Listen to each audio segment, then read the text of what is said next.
gives us the opportunity to have lots of different people rip that message from their point of view. At 2 o'clock today, I have 6 interviews in a group for this company. Now, I'm not paid. I'm performing. I've never made a ton of money with this company yet. Now, why would I put so much energy into this when other companies are paying me $250 a month and up for my back end, for my performance income? Why? Because this is going to be a minimal high 8-figure exit. Of course, I want to build that and be involved with it. It's a product that works. It's a product I help formulate. It's a product that is getting results with the majority of people who use it. And the objections, like one of the biggest objections that we didn't have in Europe, UK, that we have in the States, this is not a 50 SPF in the United States. I turned that major negative into a major positive, which has allowed us to test and scale faster. Like many of you, our biggest issue right now is our CPMs. CPMs are absolutely at the, what I would just say, the, bend over, no lube, I'm going to stick it right in. That's how it feels with the CPMs right now. They're ridiculous. And one of the things before we get to writing here that I want you guys to always think about is how you're advocating, how you're advocating for people, and how you're acknowledging what other marketers, copywriters, offer owners are doing in your space to toxify it. What claims are they making? How much money are they spending on those claims? Because you need to look at the top 75% of, the top 10%, the top 15% of ad spenders. So not always the huge ad spenders, but the ones in the middle that are creating micro orbits. Micro orbits meaning their influence in the space is creating influencing little things here and there, but in their totality influence a lot. So right now we're seeing peaks of claims. We're seeing lots of big time claims being made. Now, big time claims meaning it is less likely for the majority of people to buy to experience these results. So we always want to think about what results are you likely to achieve and people just like you.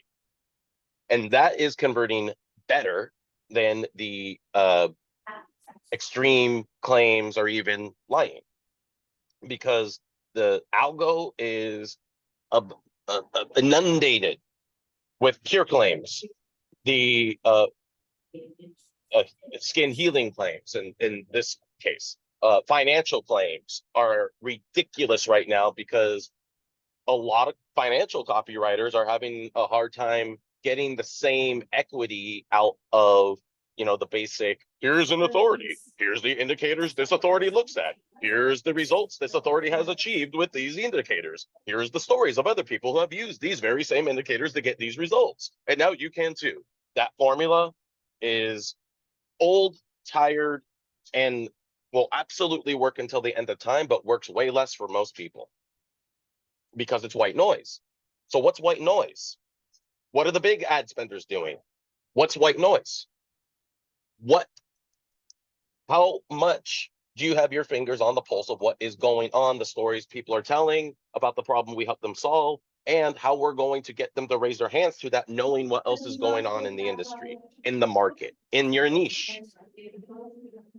So when I put these things together, I'm thinking about, let's be positive. Let's make sure I'm giving people a positive experience. Let's make sure I'm always coming from a place of advocating, because when we get into any type of controversial conversation, that could be a knock against me.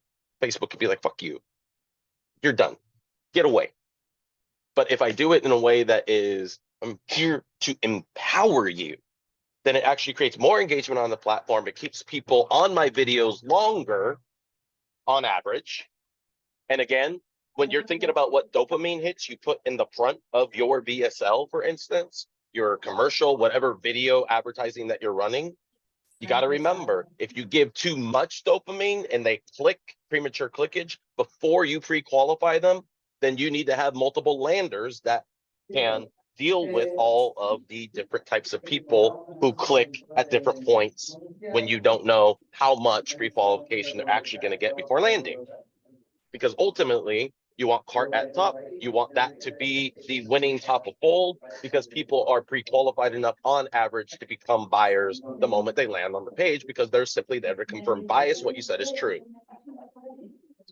So that's why I set up my pages mostly for confirmed bias, but plenty of mechanism, plenty of higher sophistication. So more market specificity rather than just general market awareness, more market sophistication, market specificity, more specific symbols, stories, mechanism, new cause, getting deeper into the science, the whys and the hows, but doing it in a simple way. So we help do the only thing we are trying to do, which is help people suspend their disbelief so that they can persuade themselves instead of us gaslighting them, problem, agitate, solve, that bullshit that a lot of copywriters still aspire to because they don't understand basic market awareness and positioning strategies. When you understand that everything is based on awareness, it completely changes the way you position your copy to get people to raise their hands. So that's what we're doing here today, getting people to raise their hands. So let's open some docs. Any thoughts on what I just said?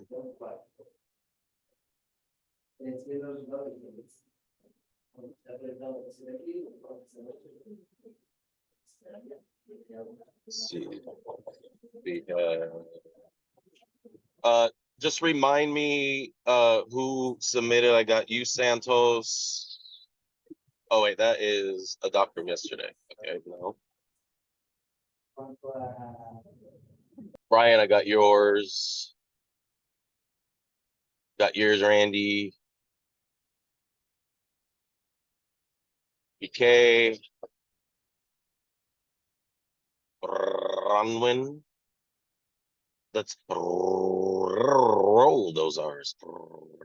Bronwyn. Right. Keep rolling. Oh my God, why do I have Limp Bizkit in my head? That is just horrible. I bet y'all don't even remember Limp Bizkit. Randy probably does. All right. In fact, Limp Bizkit still performs. He has this big white hair fro. It's fucking great. I didn't like them back then. They're actually kind of cool now. Okay. Let's see here.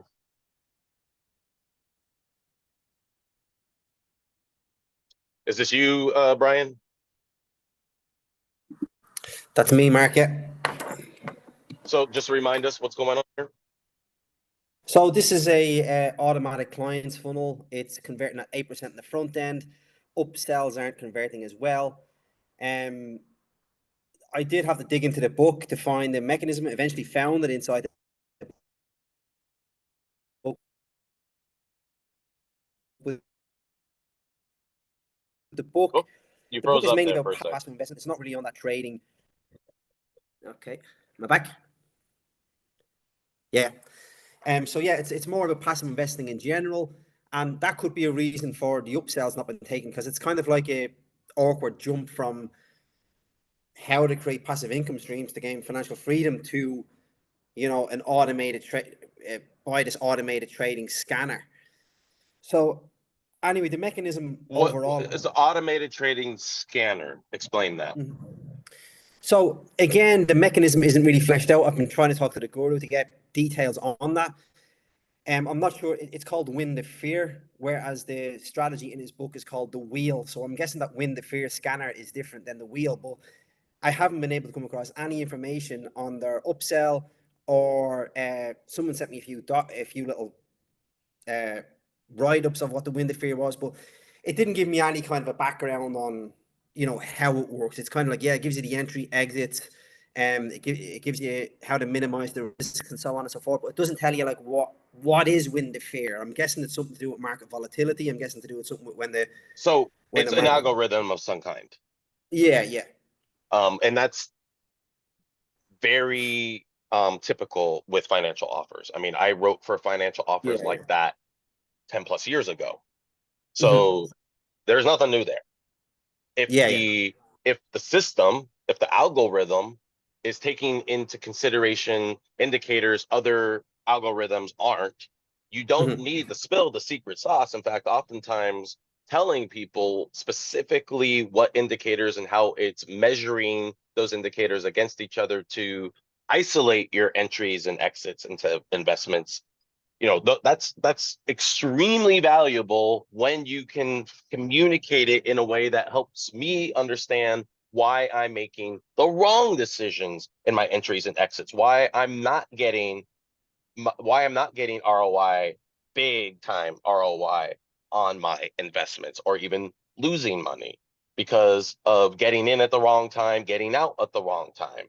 That's what she said. So, there's a lot of you all right? Fuck. This guy's got the diverticulitis. I don't know if you guys are very familiar with that, but he's going to have 15, 16 inches of his large intestine removed because the pustules, the sacs, some of them have already burst and there's slight proliferation, which if that shit gets into the blood, you're dead. You're sepsis. You live on antibiotics if you live. Okay. So basic algorithm, basic guru algorithm. A lot of this is going to I have an interview at 2 o'clock today. I've got 6 people coming on, and all I'm getting are their stories. They don't Hmm. have product, they've never used the product, they've never heard of the fucking product. And I don't care. What I want are the questions, the stories they have about this. And I'm going to use these story sound bites individually, combined in different post production, combined with different VSL, combined with different faces and voices intermixed with it. Lots of different ways to test against it. But the whole point, if you were doing this and you were interviewing 6 people, 6 active traders at different levels, newbies, intermediates, advanced. What's advanced? People who make their living investing. They're not, they don't have a job. They are investors. Obviously, the beginners, they're newbies, they have a job. They're trying to supplement their income. The intermediates, some of them keep their job, some of them leave their job. Sometimes it's like a copywriter, feast or famine. Ooh, I'm living it up now. This investment's got me going. I'm going to take this money, I'm going to put it back in. And then they do that and they're like, what happened? What went wrong? Why didn't that work again?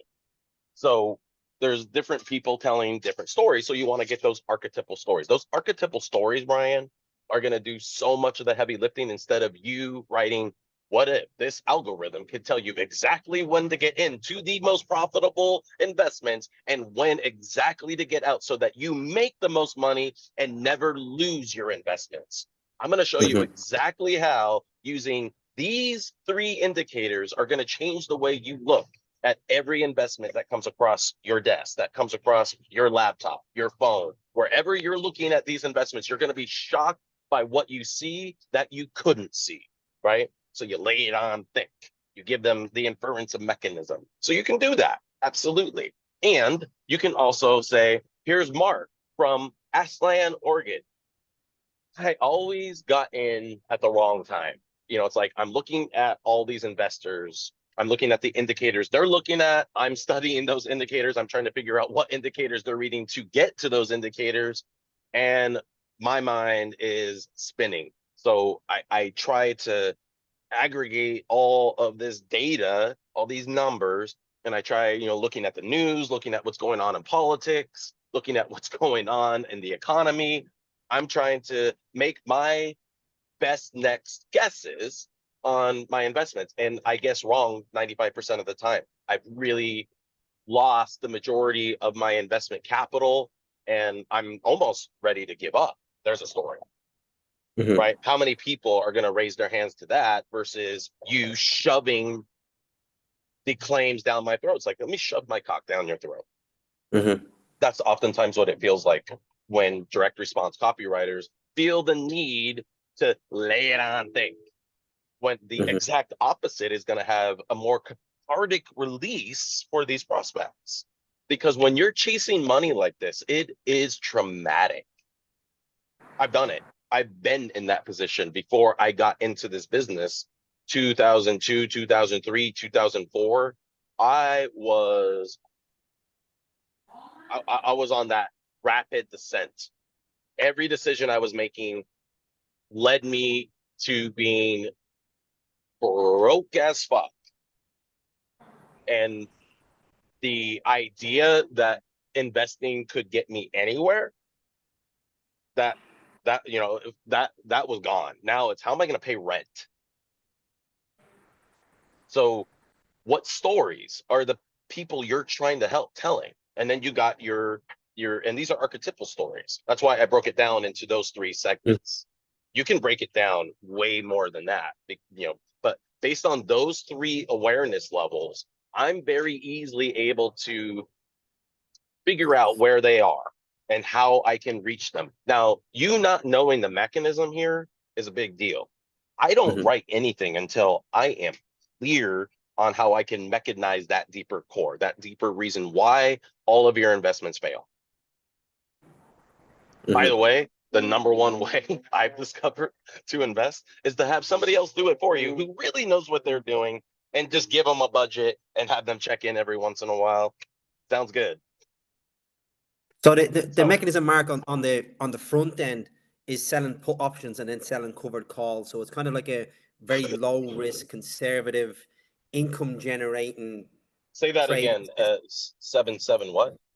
So they're selling put options, which is like they're they're getting paid money to buy a stock that falls below a certain agreed price that they've agreed to buy it at. So let's say you've got a stock trading at $40.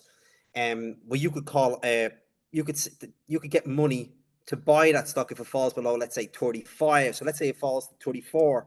Well, now you're buying that $34 stock for $35. But the reason why you're buying it in the first place is because it's a stock that you've researched. You know it's bullish in the long term. It's a value kind of uh, value based company.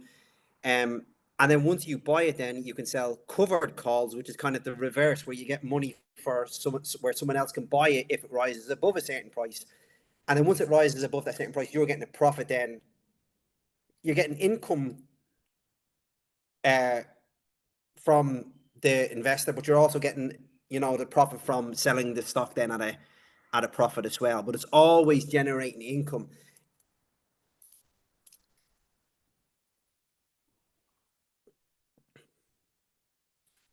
You're muted, Mark. When you've done your 80% on the people who have used the system and made money from it, what do you think?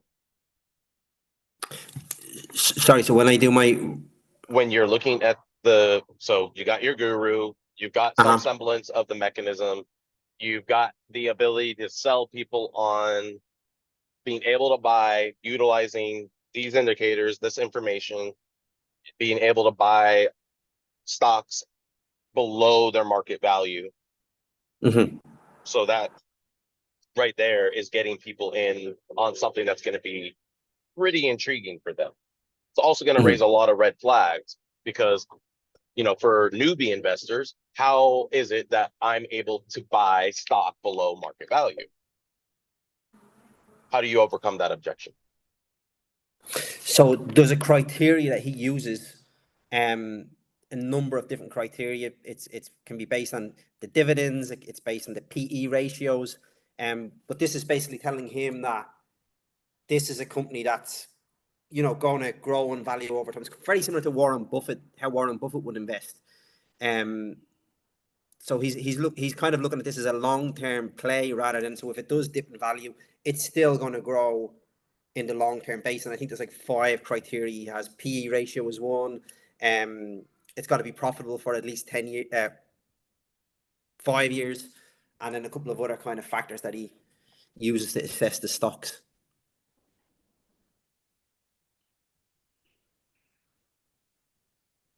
So on, are you guys doing the majority of your advertising on Facebook, or are they Google people? How do they advertise? It's mostly Facebook, yeah.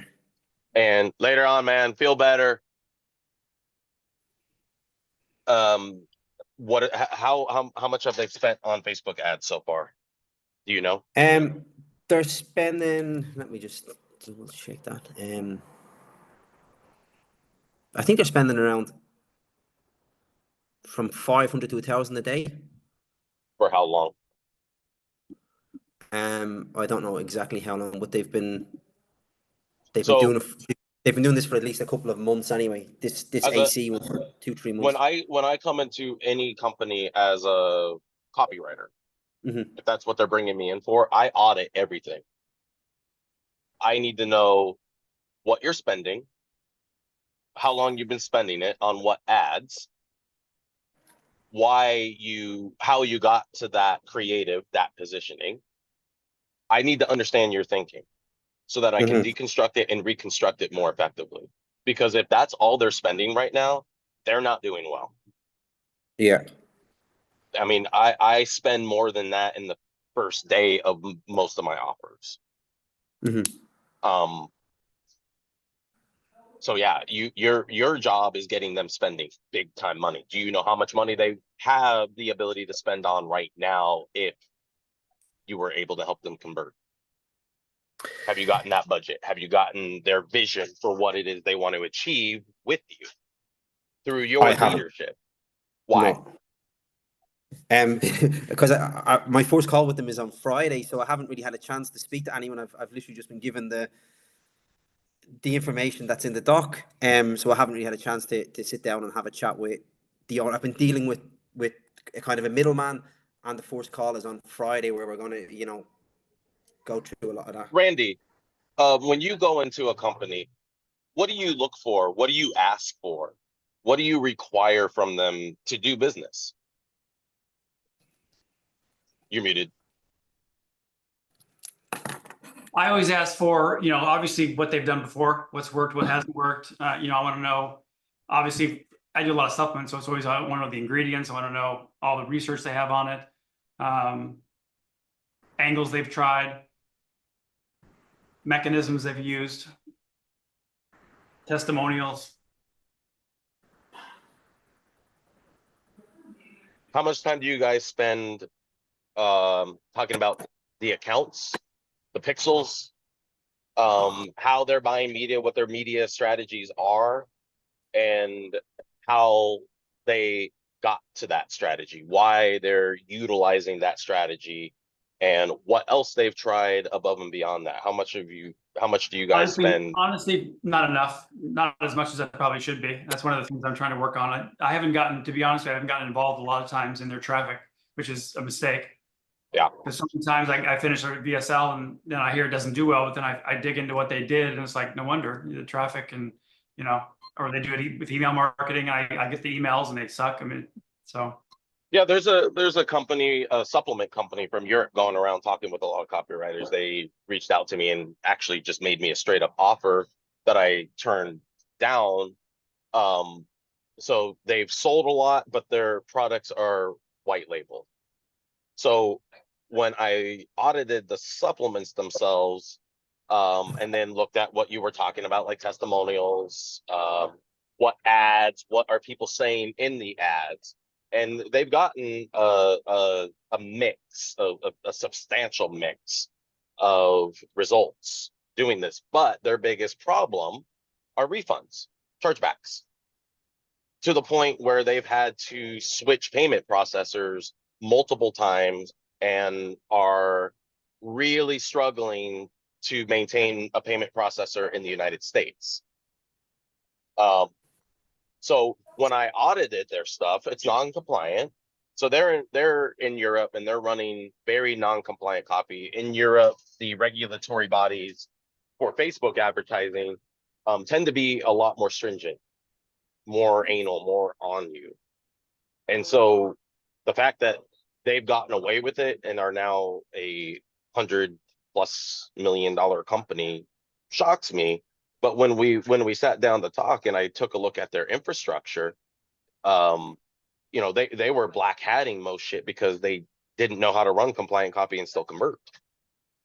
So when I'm looking at their team, their talent, what they're capable of doing, and where they're deficient. So, okay, here's your strengths, just a few things really. Here are your weaknesses, the majority of it, because you're looking at what everybody else is doing and trying to do it more aggressively, thinking that's going to be what scales you. And it has to a large degree. They've made a lot of money, largely black hat, but they want to go white hat to form that exit, to get that big exit. And right now they're not where they need to be in order to achieve that. So my very first question was, are you willing to formulate? And their answer was yes. So then I said, all right, where are you seeing what's your hero product? What's the product that's producing the majority of revenue? Blood sugar. All right, I've already developed 3 blood sugar supplements this year, 2 of which are constantly selling out. The other one, he doesn't know what the fuck he's doing buying media. It's fucking embarrassing. So when I'm looking at all this and I'm looking at their willingness, okay, this is the ability for us not to just, for them to pay me. This is the ability for us to do real business together. So once I've audited their business, and I'm going to tell them, this is the next best step forward. You need to formulate. We need to focus on efficacy, because your chargebacks, they're going to cripple you. And they are. Even when you're profitable, the problems with your payment processor makes you unprofitable.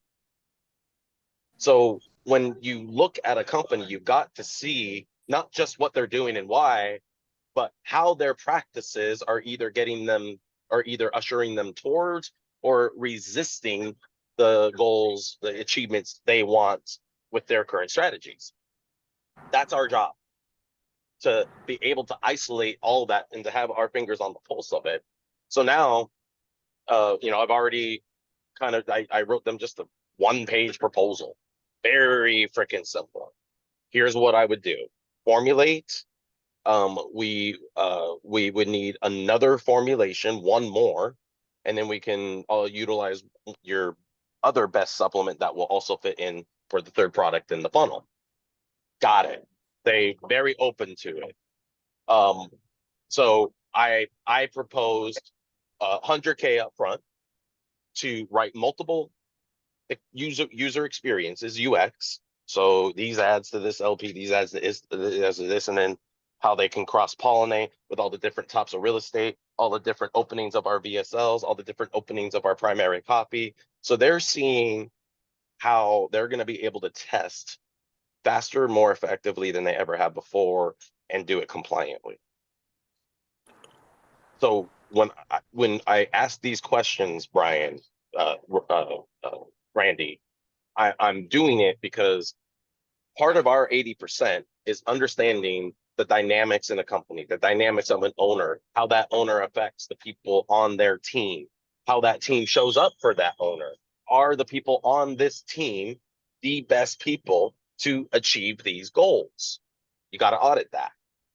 We have to be able to walk into a business and be able to immediately determine why it's stuck and what's going to unstuck it quickly.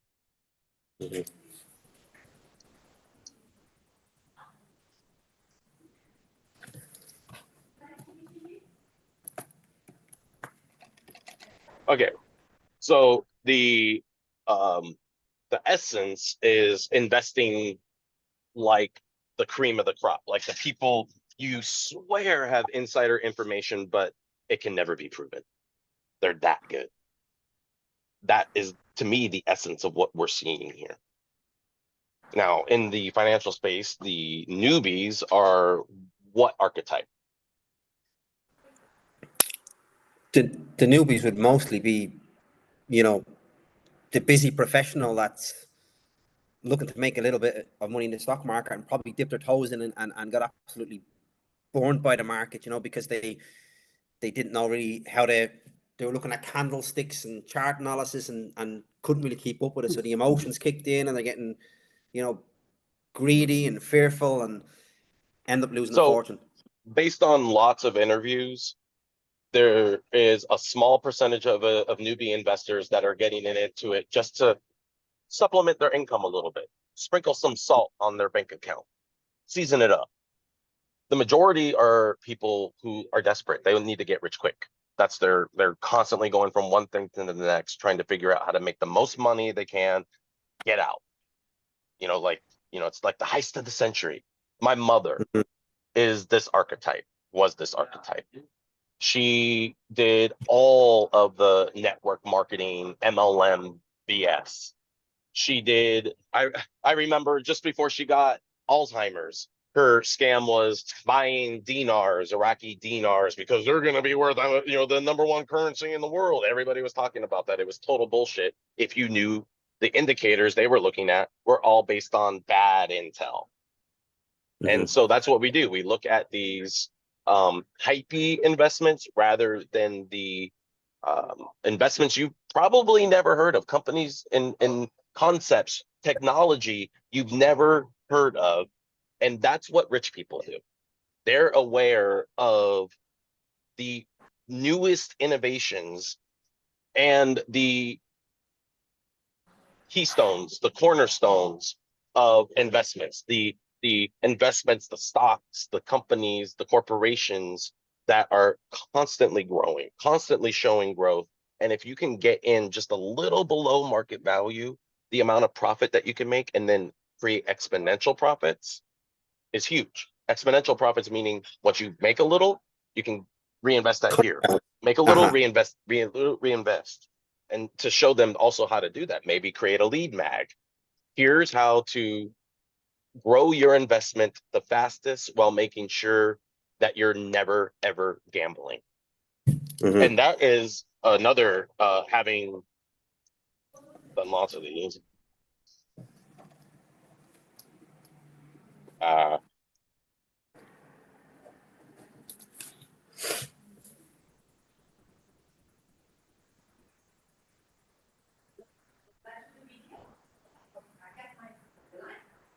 So invest like Warren Buffett.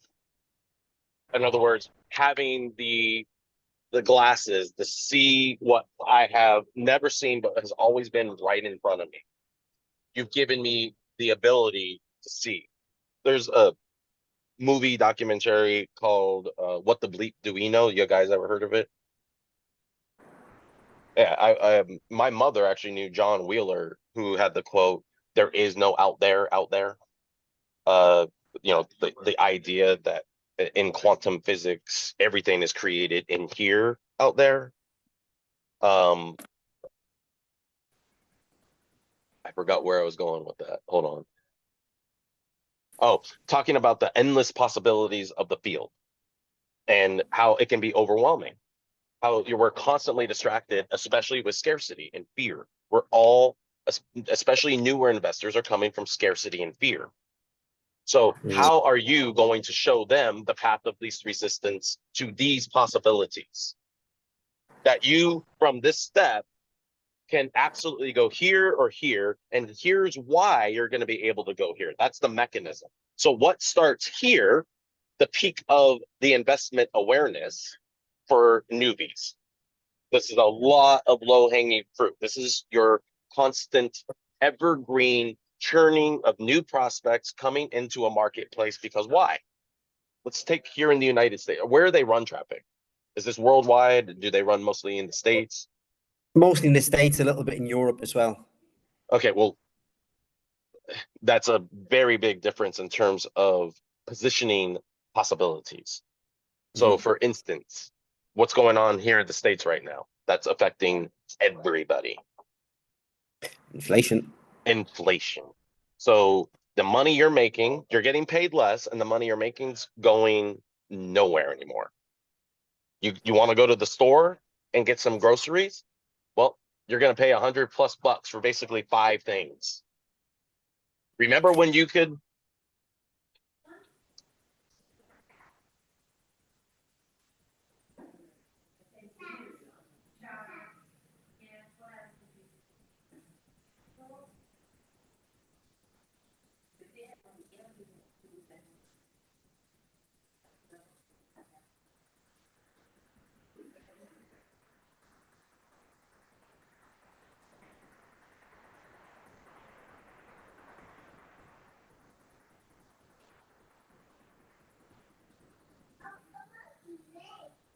Okay. So that's the sentiment, right? Let's just take a look. I always look at UX. So what do people see? Right? I'm always thinking, what do people see? Because I need to make sure they're seeing exactly what I want them to see in different combinations that are all likely to, in some way, shape, or form, be effective. So if you're talking to investors, if they're seeing invest like Warren Buffett mixed with this, then those two things create a different level of intrigue and dopamine, right? Okay. Mhm.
Right. So simple way to getting into the conversation. Another thing is, right here, this is just pure empathy. Mhm. So when we're doing empathetic openings in the financial space, it's all about just what it feels like to be broke, what it feels like to be scared, what it feels like to not know if you're going to be able to take care of your family. Way back in the day, this prepper email, I think I've showed you all this before. Um, this one email did freaking gangbuster business on the affiliates in the affiliate space, like, I don't know, like 13, 14 years ago, whatever this was. But the idea being how devastating, and this was coming from my personal story when my daughter, um, when she was little, she always said, "Tell Papa I need some more." If she was still hungry, she would just say, "Can I tell you I need more?" And there was a point where I could hardly buy food. And so I would only eat one small meal a day to make sure everybody else ate. And it broke my heart when Cammy would come up to me and say, "Tell Papa I need some more," and there's no more food. It's like, well, I'm gonna go figure out. I'm gonna go get you something now. So when I feel that energy and I put that emotion on paper, how many people do you think can raise their hands to it? If you get people telling those stories, how many people do you think you're gonna get their hands raising to that? Mhm. The devastation that it feels, even if it's never been real, we play it in our imaginations all the time. Hmm. That's what negative bias is. So what are people's negative biases around money? What are people's negative biases around money? When you figure those negative biases out, then you can confirm bias the shit out of them, Mhm. empathetically, by telling that true story, that true archetypal story, not to gaslight them, not to manipulate them, but to let them know without doing it in a tropey way, it's not your fault and you're not alone. That's what new cause is. Mhm.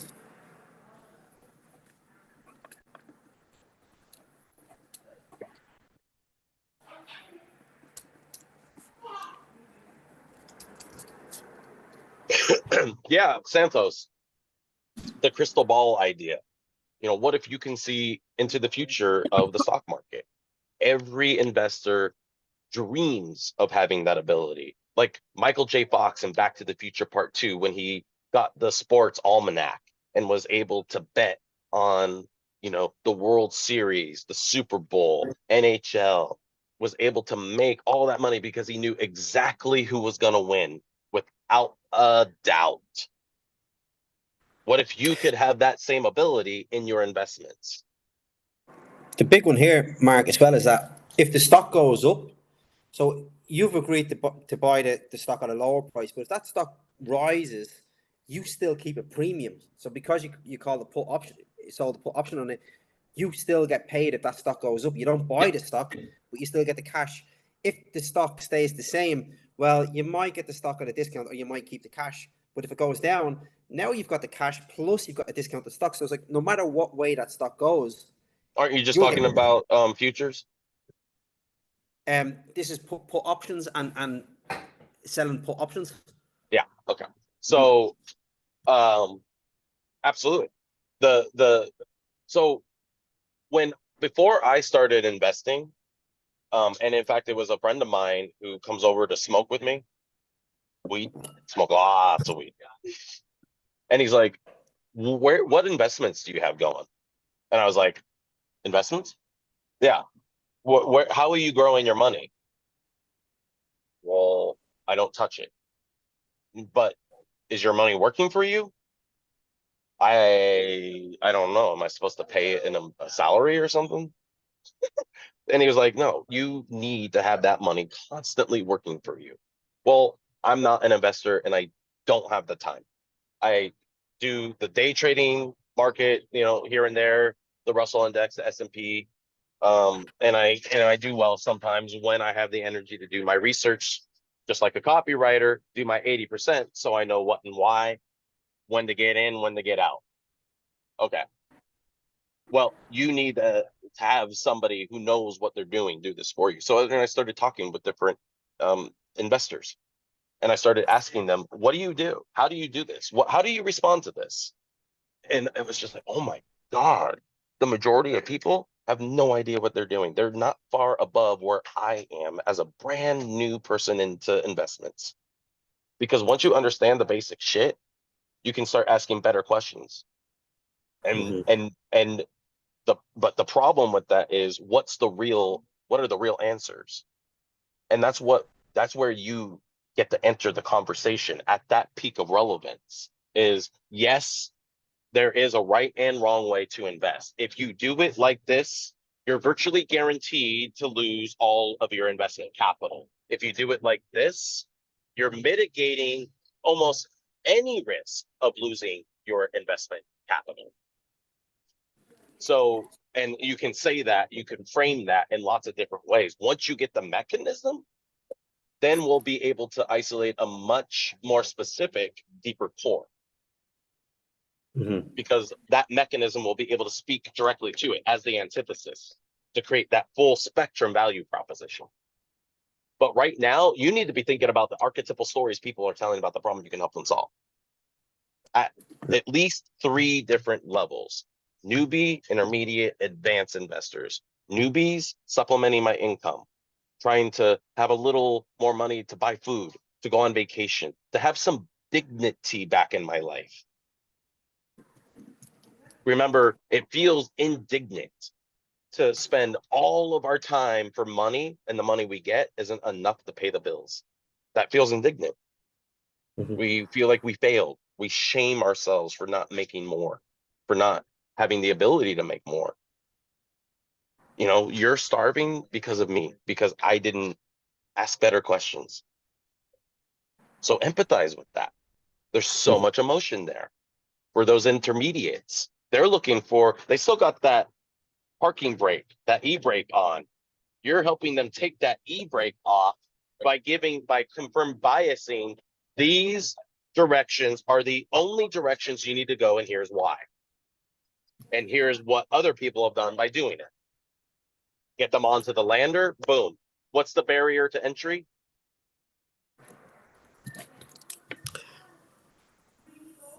So what's the price point? Is it Yeah. $5? How much? $5 Five. for the $5 for the ebook. Uh-huh. So really going after the AC model. I see. It's literally like Alan consulted on this as well, so it's yeah, it's AC So what do model to you think? What do you think of what Alan did with the company? um like the landing page to me seems like it's it's really targeting a low sophisticated audience. Can you resend Like that page? Just link it right here, please. See yeah, it, Terry? Ah, let me find it.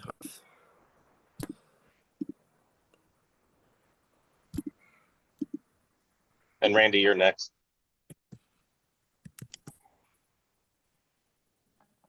I think that's what Bill Goldberg, the professional wrestler, said.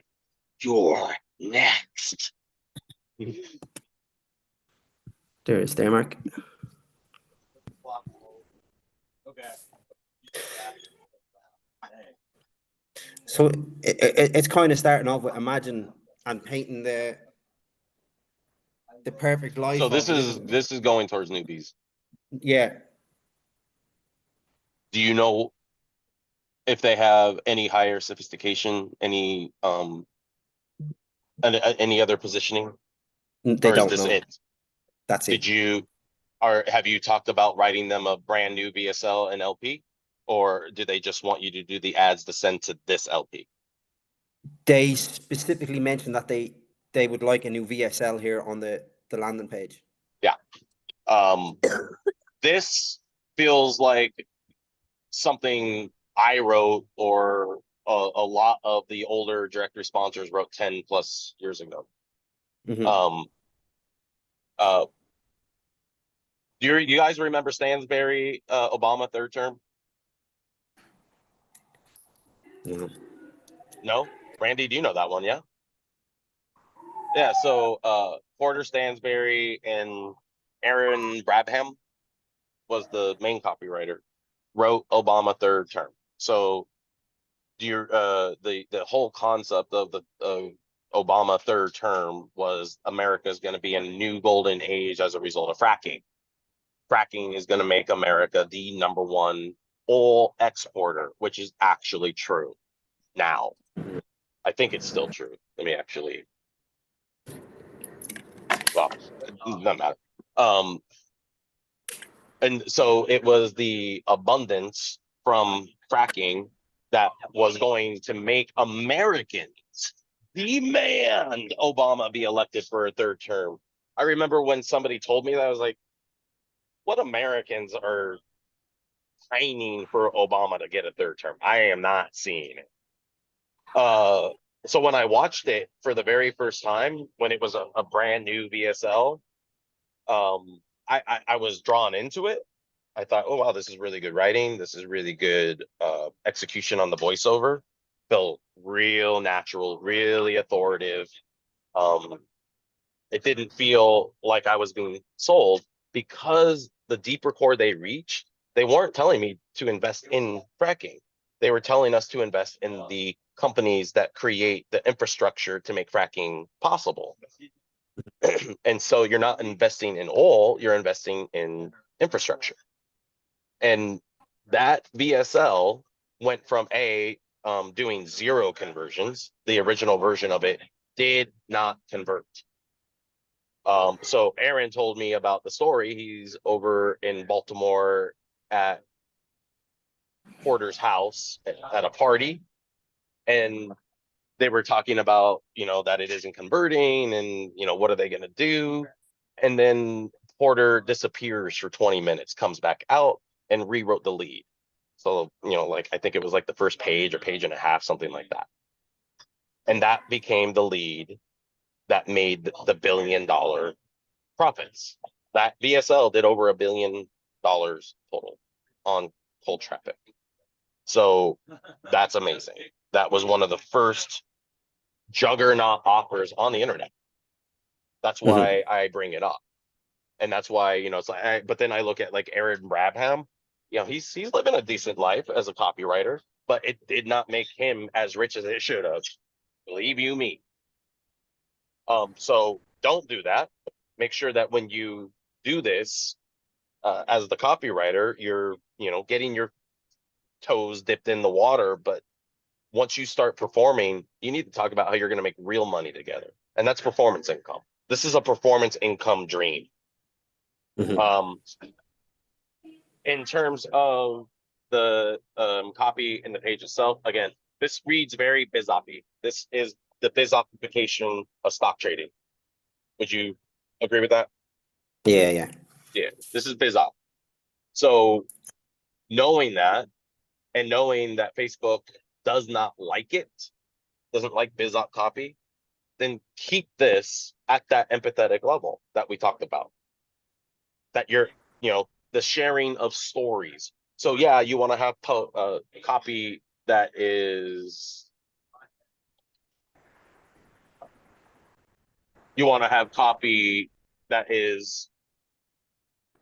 I don't want to call it generic, but just straight to the point in your positioning, and then copy that is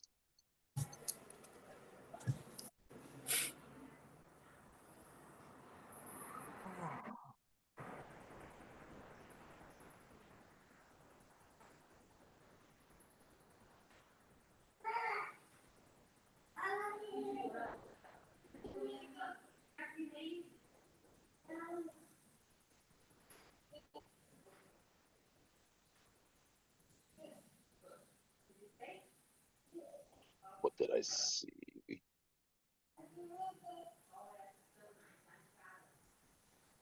All of this is a waste of space. It all says the exact same thing. These ones. Frustrates me to tears when I see copy like this. They're leaving so much money on the table. It's also completely irrelevant to the upsell, isn't it? It's almost like this could be an advertorial. Some of this stuff. Yeah, I would. If I'm in your position, I'm absolutely looking at testing this in feed. So I would prefer to have the VSL in feed. I do not want to see a VSL here, because if you need a VSL here, and I know this is Alan's model. Yeah. But if you run this VSL in feed and it gets engagement, you're going to get you're going to work your way to lower CPMs, lower CPCs, and higher AOVs.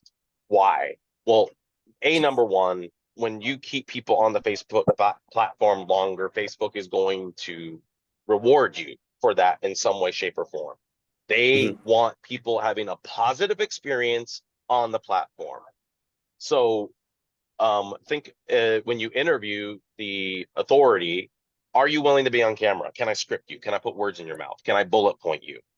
These are the openings we need for the VSL. I want to run the VSL in feed, tested versus running it where you have it. Tested versus the VSL now, and the VSL I'm going to put together with all the multiple openings, all the multiple leads. Because if we're not doing that, we're not testing. That's you taking them by the hand and just walking them through it, right? So that they have confidence in your vision and why you're doing it.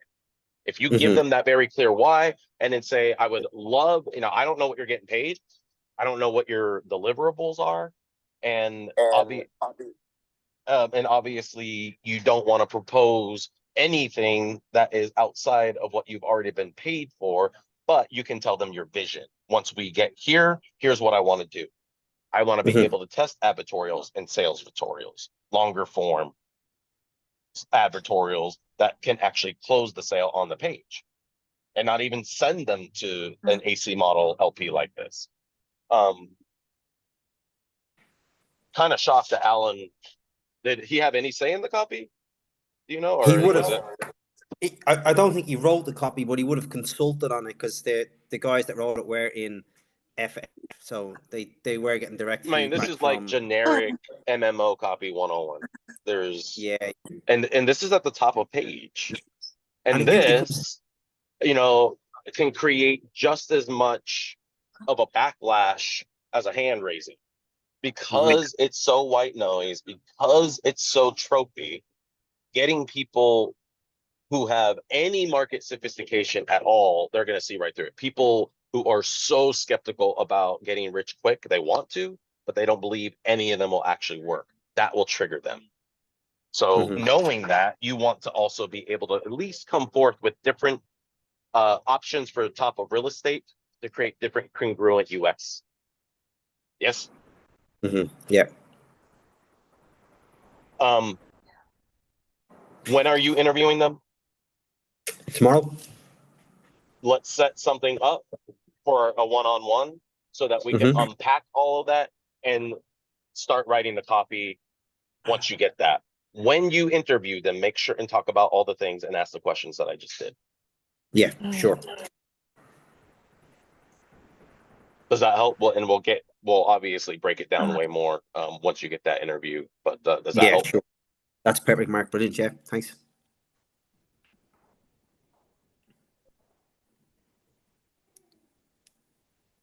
Yeah.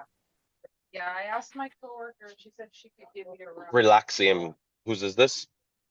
That's mine. Tell us about it. Well, this is a short VSL for Relaxium Sleep. They're kind of making the move to online advertising. They do a lot of TV. And so I'm writing a VSL for them for their sleep supplement.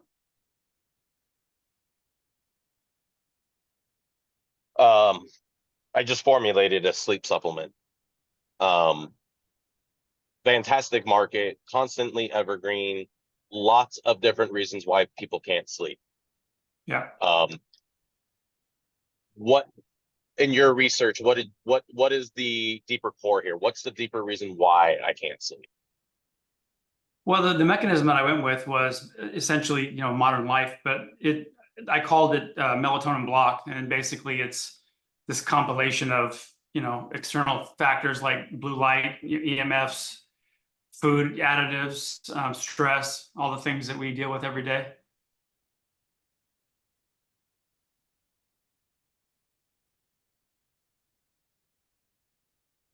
Oh. Oh, can't hear you.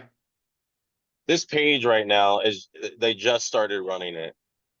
So this is homeopathy, and it's for anxiety, panic attacks.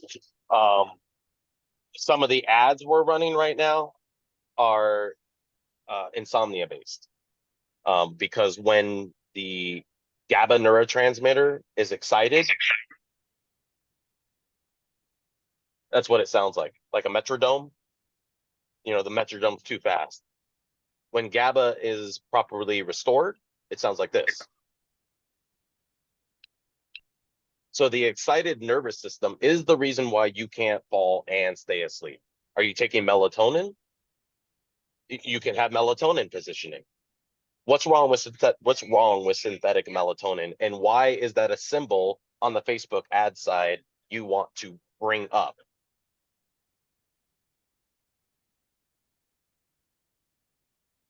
Well, to be honest, I don't know. Yeah. Because it's the number one. It's like marijuana. It's the gateway into sleep supplementation. It's usually the first thing people try when they can't sleep. That isn't like a Lunesta, a pharmaceutical sleeping pill. So what's the problem with melatonin? In the VSL, the way I positioned that was that melatonin by itself just doesn't work because it will certainly, what's that? Oh, keep going, sorry. I was gonna say it doesn't work by itself because it while it helps you to fall asleep faster in studies, it doesn't support your entire sleep cycle basically. And if you've got blocked melatonin, yep, huh? you're spot on. And in fact, what you just said is the impetus behind the what are we calling it? Honk, the supplement that with the sleep tonin proprietary complex. That's why we formulated it. Now, with an alternative melatonin, it's a phytomelatonin, it's plant-based melatonin. So tomatoes, they're dehydrated and they produce natural melatonin. And when they're dehydrated, it concentrates the melatonin. So for every 30 milligrams of this Samoto, which is the trademark of it, there's 1.5 milligrams of naturally occurring melatonin. What makes it different is it has all the nutritional cofactors that help that melatonin absorb. Now, it still runs into the same problem as synthetic melatonin in a lot of ways. Synthetic melatonin, when you take it, first of all, if you take more than 5 milligrams, you're fucking up your circadian rhythm. If you take 1 to 3 milligrams, you have to take it at the same time every night. Otherwise, you're going to get diminishing results. What synthetic melatonin does is helps you fall asleep, but it burns away. It burns out of the body within as soon as an hour and up to 3 hours. So within 3 hours, your body is now deficient in melatonin. That's why most people wake up, or a lot of people wake up at 2, 3 o'clock in the morning, and they're like, whoa, and they're stressed, cortisol spikes.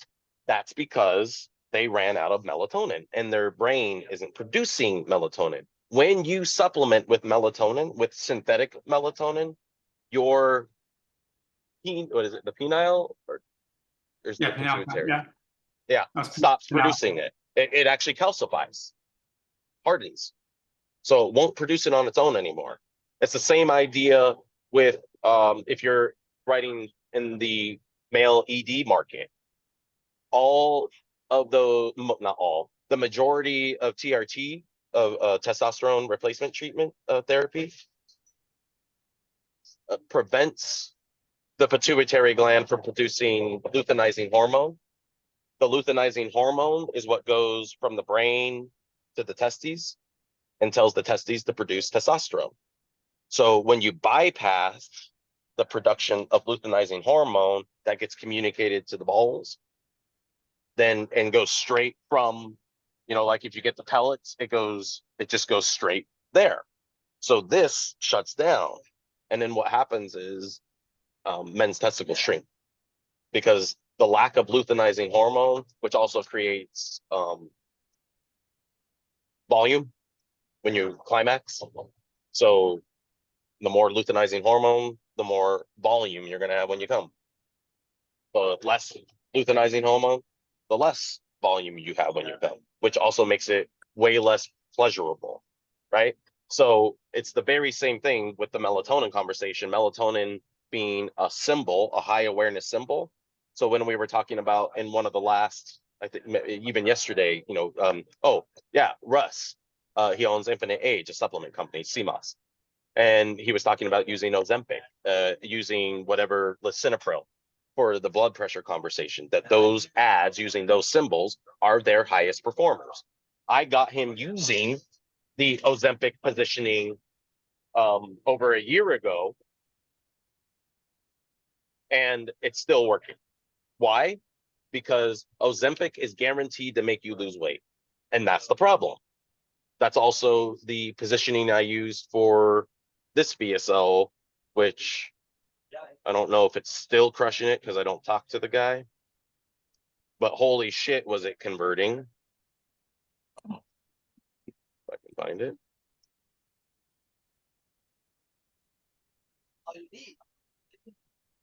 So this one right here, and it has multiple openings. I don't know what's running, what's scaling. Again, I'm not talking with him. Manny, are you here? Manny's not here. Manny wrote a VSL for him through working for me. He actually wrote it for free because he had never written a VSL before. And he wanted to be a supplement. He is now a supplement VSL copywriter, but he wasn't 6 months ago. So we wrote one for it, but it's all utilizing this runs in feed, by the way. This is a 20+ minute VSL. Some of the versions are like 8 to 12 minutes. And then we have 50+ different openings. So this has been converting just on that one positioning alone. And then there's 2 other positionings that are also, or at least were the last time I talked to him, scaling. So going back over here, the conversation you're talking about, the modern way of life, where is it?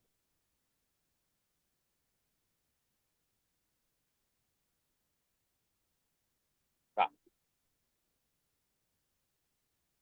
So instead of the flight or fight response being literally running for our lives, now the flight or fight response sympathetic stress is triggered by ding. Oh God. Oh shit. I don't know if I can even read this right now. Fuck. Right? The stress of modern living keeps us stuck in sympathetic stress. When you're stuck in sympathetic stress, it breaks down GABA, it breaks down the pineal gland, it breaks down serotonin production. Serotonin production is required in order to sleep. Why? Because serotonin is what converts largely into melatonin. So that is a huge part of raising our natural melatonin levels, raising our natural serotonin levels. How do we do that? Well, we can do it through serotonin synthesis. We can also do it by helping lower cortisol levels. When you help lower cortisol levels, serotonin levels typically rise, right? There are other symbols, Randy. Emotional eating. It's like a lot of people emotionally eat at night. And when you have that much food in your belly, that's a lot of energy your body is spending digesting rather than sleeping. So you can't relax. It winds you up. It makes it hard for your body to actually recover, rest and recover during sleep. And then you have the whole circadian rhythm. That's when you go through all of the different brain waves so that it cycles and processes out all the stuff that is no longer necessary. When we can't do that, we feel like a sponge that is totally saturated, can't take another drop of water. What are the can you copy and paste the ingredients, please, into the chat? Yeah. Or this doc, either way.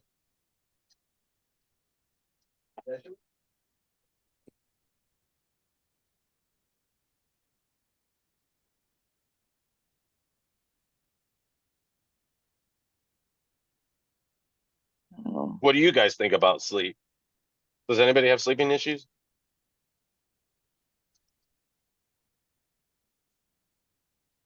Nah?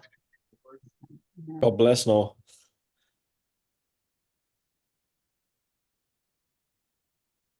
But my grandma does.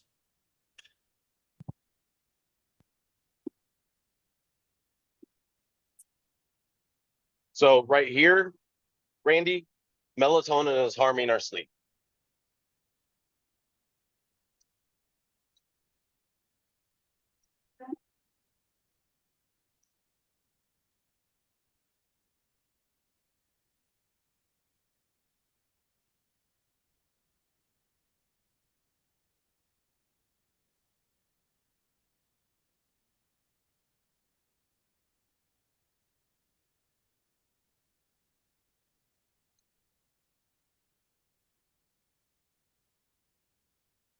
Okay, so here's There's a link to their, at the top, I put a link to their page that has all the ingredients on it.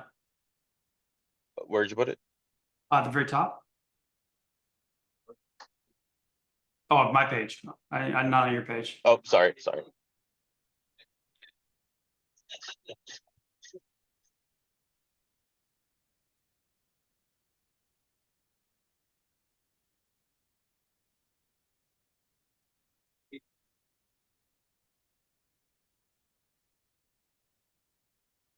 Okay, so the supplement I formulated We took this out, KSM 66.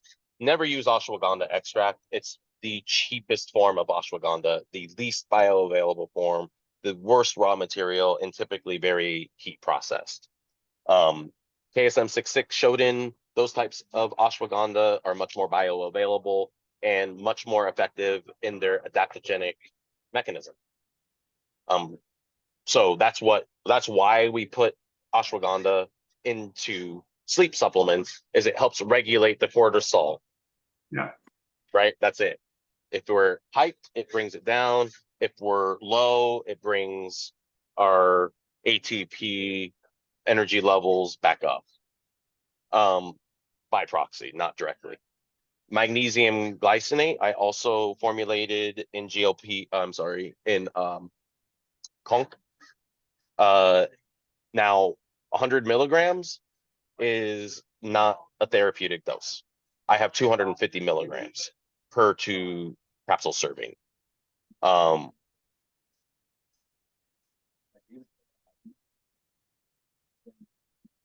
You can see right here, the value proposition is melatonin. Because once again, melatonin is the #1 symbol for people looking for alternative sleep health. They're not typically looking at these formulated combination supplements. They're looking at melatonin. They're looking to quickly fall asleep. They don't want to think about it. They don't want to fuck with it. They just want to go to sleep, and that's it. And melatonin's making their sleep problems worse.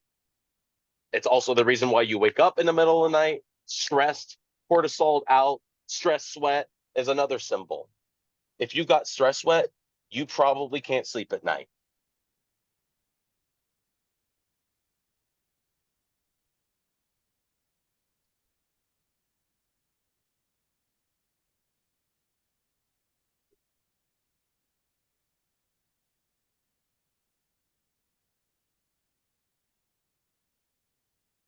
Right? So now you have an A2 positioning, a very relatable, high awareness symbol, stress sweat. What's another thing people talk about now that they haven't talked about in the past? Because you've been in this business a long time. Regards to sleep, you mean? Mm-hmm.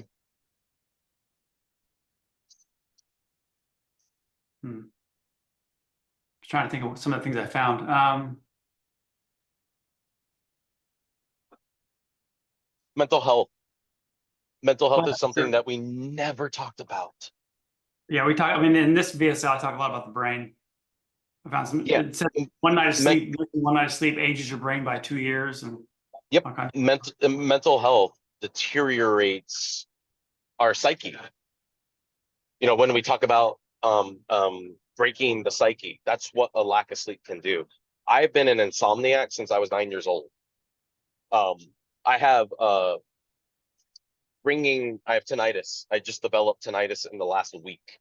Never had it. I mean, I've heard it and then it goes away. You know, we've all kind of experienced that. The tinnitus is so bad, it sounds like a cicada just ringing in my ear. I can hear it right now. And it's really interfering with my sleep. A few nights ago, I almost had a psychotic breakdown. It was 3 something in the morning, and I'm like, I gotta be up in 2 hours on a $1 million call. And I just started freaking the fuck out to the point where there was so much cortisol, I couldn't even lie down. The moment I lie down, pop right back up. Anxiety, panic attack. There's another form of positioning on your Facebook ad side. Are you writing the Facebook ads? What? No, I'm not right now. But to be honest with you, I might end up doing that because they don't really have a strategy at the moment for I Facebook will ads. not write a VSL for somebody if I'm not also writing the ads that go to it or with it. But yeah, this is So, going to be VSL, so yeah, it'd be with it, yeah. and again, you want to be able to run in feed both compliantly and obviously for getting engagement and getting attention and engagement. All right, let me just So top first line, opening line of a VSL has to hit the peak of emotion. It has the peak of relevance about the story you're helping me solve.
So what symbols are you going to use to get people to raise their hand? What congruency are you going for? If you aren't writing the front end ads and they hired me to write those ads to send them to this page, I'm rewriting this or I'm not taking it because that's not going to get people to raise their hands. People who are dealing with sleep problems will immediately raise their hands to it without any agitation.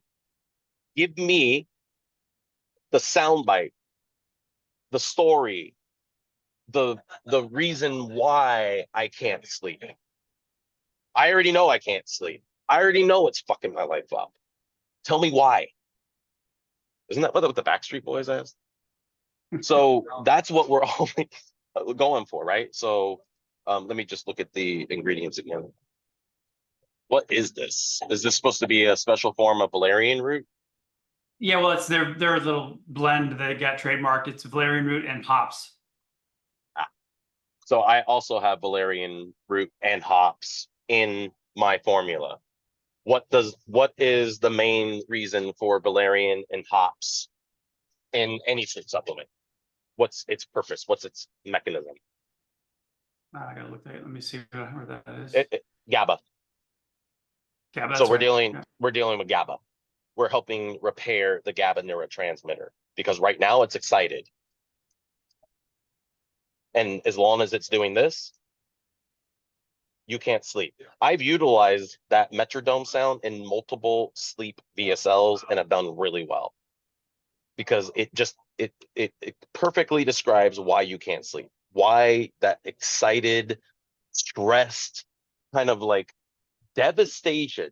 There's this feeling of devastation in the pit of our gut that we experience when we can't sleep. It's traumatic. The inability to sleep is traumatic. So then let's go back over here.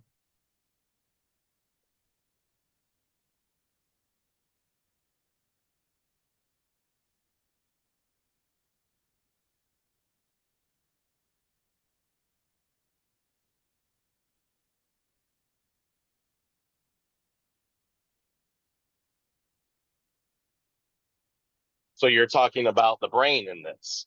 Well, if you position it as actual brain damage, which is what it is,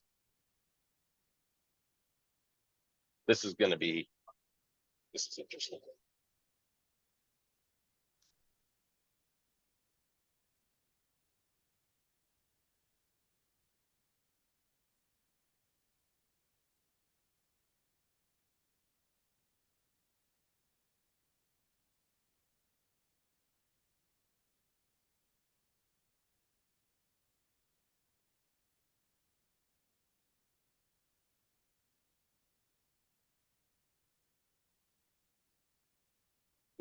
Can't see this camera.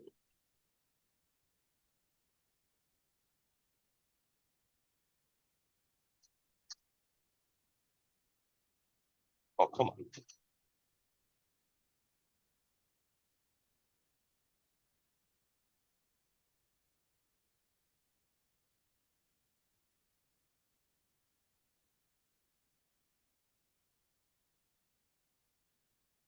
So here's another way into the conversation.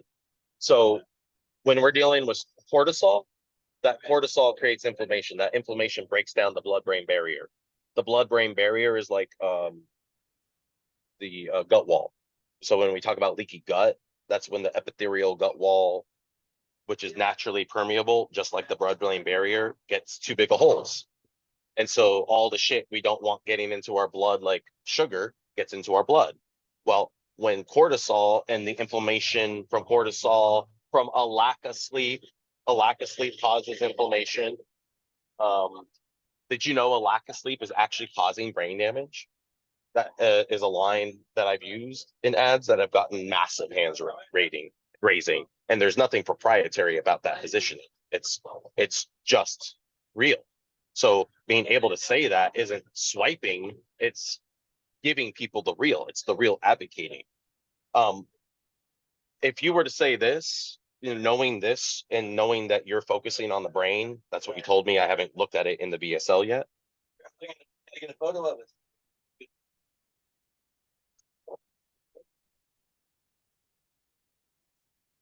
We got it. Appreciate it. That's really nice.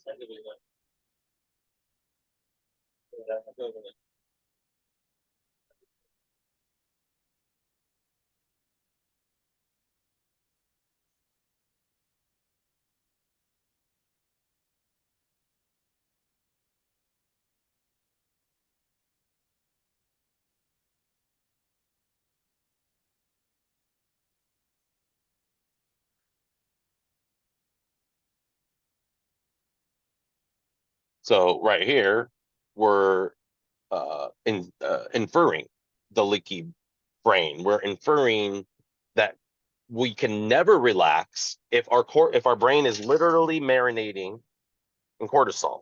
So if you show a picture or an animation from AI showing how cortisol is getting in the brain and then completely soaking it, it's completely immersed in the liquid of cortisol. This is the reason you can't sleep. So now you have given them a very clear symbol, a very clear reason why their brain literally can't and won't let them sleep. Is that going to get people to raise their hands? If you start with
right? So now we're entering the conversation, utilizing the melatonin symbol to get people to raise their hands, and then integrating it into the leaky brain concept. Yeah, this is your brain on cortisol. Love it. I have another lead. I have another lead I was doing that the opening line was, this is what a lack of sleep does to your brain. And I was going to show animations of it shrinking and all other things too. So this is good. Yeah. Shrinking brain. When my mom got diagnosed with Alzheimer's, I got to see her brain scans over the course of 3 years until I stopped. I genuinely thought that I could reverse her Alzheimer's. So when I couldn't, it devastated me. I thought I could save her. And I've actually in researching type 3 diabetes and understanding insulin resistance in the brain, and also understanding serotonin. I I've stumbled on to how a deficiency in serotonin or an over amount, too much serotonin, can create Alzheimer's, can create memory loss. But specifically when we're serotonin deficient, when we have too much serotonin, our brain doesn't see it. It becomes serotonin blind. We have too much leptin. Our brain becomes leptin blind. That was a big ClickBank campaign. It was a woman's weight loss product. I forgot what it was called, but that was the hook. Leptin blindness was their hook. Your brain has too much leptin. It doesn't know you're full, and that's why you can't stop eating. That was their hook, and it's true. It's real. And by the way, that was back in the day when ClickBank actually had compliant copy. Like I think this was around 2013, 2014, way before Kyle and Thomas and all those fuckers at ClickBank completely ruined the platform. So yeah, the idea that our brain is literally soaking in cortisol and causing damage, the brain shrinkage over the course. I saw my mom's brain go from here to here, and so the brain shrinking is a big symbol, especially for the 50-plussers that are worried about dementia. Can't say Alzheimer's, but you can talk about dementia. You can talk about memory loss. You can talk about how neurons elongate and information gets lost and you just don't know anymore. And how scary that is, and how much a lack of sleep is exacerbating it, how much it's making it worse, how it's even causing it in and of itself. So a ton of wiggle room there in terms of ways that you can enter the conversation. So the magnesium glycinate is the stay asleep magnesium. So to help you relax, not just to fall asleep, but to stay asleep. So the valerian hops is going to help regulate GABA so that it slows it down and creates a more relaxed nervous system. When we have an excited nervous system, we cannot physiologically fall asleep. So relaxing the nervous system is number one key to being able to relax enough to fall asleep. So those are your two Belair arrest hero thing, Bale arrest hero ingredients, whatever the fuck it is. Ashwagandha to lower cortisol, to regulate the stress response. Our stress response is broken. Everything makes us freak out because we have a broken stress response. When we take ashwagandha, it helps regulate our stress response so that we don't get cortisol spikes when something stressful happens. When without this, when something stressful happens, cortisol spikes. It damages the GABA neurotransmitter even more. It damages the pineal gland even more, calcifying it. Tryptophan is amazing for serotonin, to help produce serotonin and help synthesize serotonin into melatonin. So you're helping produce the natural serotonin to melatonin synthesis. Melatonin 5 milligrams, that was stupid of them to put it in there. That makes their formula counterproductive. Chamomile is another GABA. Passion flower, another GABA. It also will knock you out. 75 milligrams is not a therapeutic dose. 250 milligrams is a therapeutic dose. That's why I have 250 milligrams of passion flower. Supplementing GABA directly is typically less effective than ingredients that create GABA synthesis, to synthesize GABA, to help the brain make its own GABA rather than try to put GABA in there. So that's your formula. Yeah. So GABA, regulating the stress response, helping you not only fall asleep, but stay asleep, helping raise serotonin levels so that you can raise your natural melatonin levels, supplementing with melatonin, but the way that you can talk about how you're not going to experience the same kind of side effects as just taking synthetic melatonin on its own is that these nutritional cofactors help it absorb and help your body stay asleep once it wears off, which is the biggest difference between just taking synthetic melatonin on its own and in a proprietary formulation like this. chamomile extract just to relax the nervous system, help GABA. So this is going to be in conjunction with that. What else?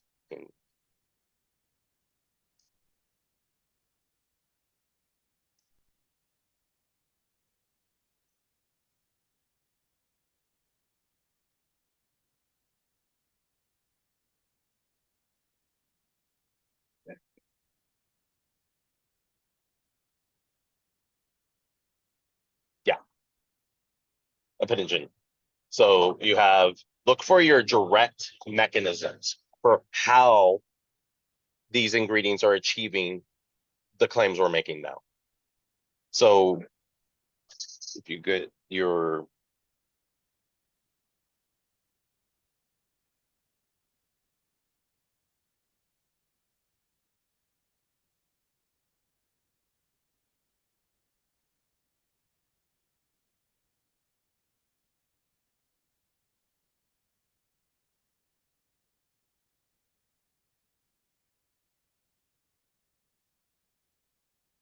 so the valerianic acid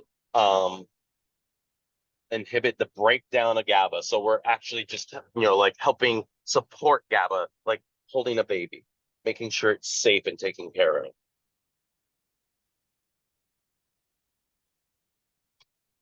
This is another really key mechanism and helps you also address the mental health aspects. We in Americans are now more aware about how mental health damages our quality of life and especially damages our sleep. So by helping replete the valerianic acid to help the GABA receptors bind and help protect them from damage, that's incredible. The modulation of the GABA release, reuptake, just like a SSRI, but for GABA. So we're further supporting its relaxing of the nervous system. And then the anti-anxiety effects. So when GABA is out of control, your anxiety is out of control. When you regulate GABA, your anxiety goes away. All of that noise in your head about your bills, about your fight you just had with your spouse, about what you got to do at work tomorrow, all that noise gone. That's what happens when you have a nutrified GABA. It regulates your fear about basic things we do every day. So there's an embarrassment of riches here in terms of things that you can do to get people to raise their hands. Going back over here.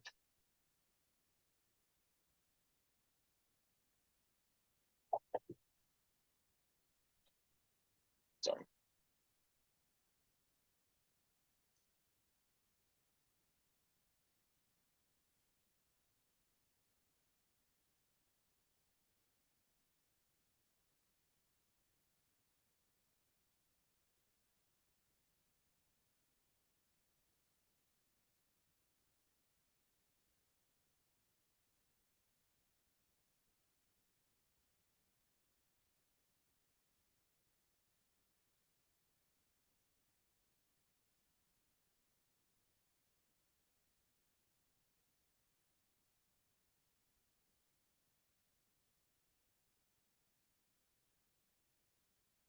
Because it's in the formula, would you say something like taking melatonin alone? Yes. Yeah. So here you're demonizing the heck out of melatonin, and then people are going to be like, okay, you have melatonin. Yeah. Right. Yeah, we do. And the reason why you're not going to have the side effects from this melatonin is the nutritional cofactors that we've combined to help it absorb and to help you stay asleep once it wears off. So you're going to be able to quickly fall asleep and then get your full recuperative circadian rhythm sleep.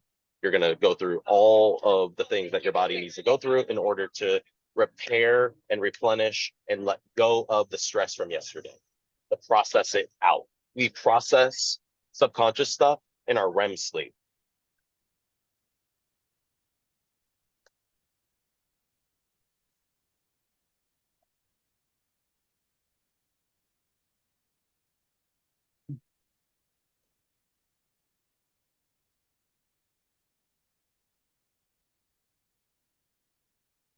So now you get to actually talk about how you're increasing REM sleep and increasing your body's ability to recoup, regenerate, and restore itself so you wake up feeling brand new, actually refreshed, free from yesterday's stress.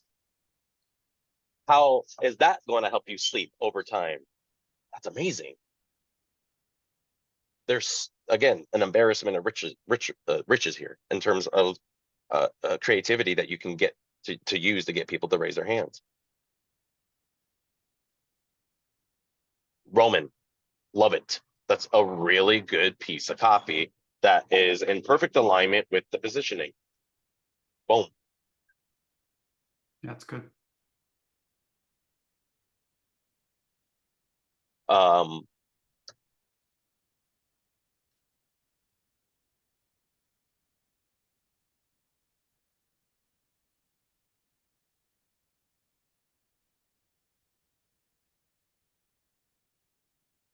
There's a simple clickbait type of first line, right? Melatonin should be taken off our grocery store shelves. If I'm taking melatonin or thinking about taking melatonin, I'm going to pay attention to that. That means you're speaking with new adopters and late adopters in the same line of copy. And that's what gives us the universal appeal, or what old school marketers still mistakenly call broad marketing. It's not broad marketing. It's hitting awareness levels with the same symbol in different ways. Does that make sense? Yeah. And again, what is going to get people to raise their hands to your ad? What's going to get a good thumbnail stop rate? And then what's going to initiate the engagement? Dopamine. How are you going to trigger that dopamine?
Waking up at around 2 to 3 o'clock hour is pretty typical when melatonin wears off. So that makes it relatable. And then you can actually use, I've used this, the looking at the clock as a symbol to get a high thumbnail stop rate, because it's so relatable that, okay, I fell asleep, but I couldn't stay asleep. And now you're talking about all the anxiety, you're talking about the GABA, you're talking about the excited nervous system, you're talking about the body's literal inability to fall and stay asleep. You're talking about the lack of serotonin, the lack of a stress response. Your ingredients give you so many things to delve into to keep the conversation going. Once you hook them, positioning is the hook. Once you hook them with a high awareness symbol, a symbol that new and late adopters can equally raise their hands to. Does that make sense? Yeah. No, And that's not even getting the stories. You know, just like I talked about with Brian, your ability to tell stories, instead of selling.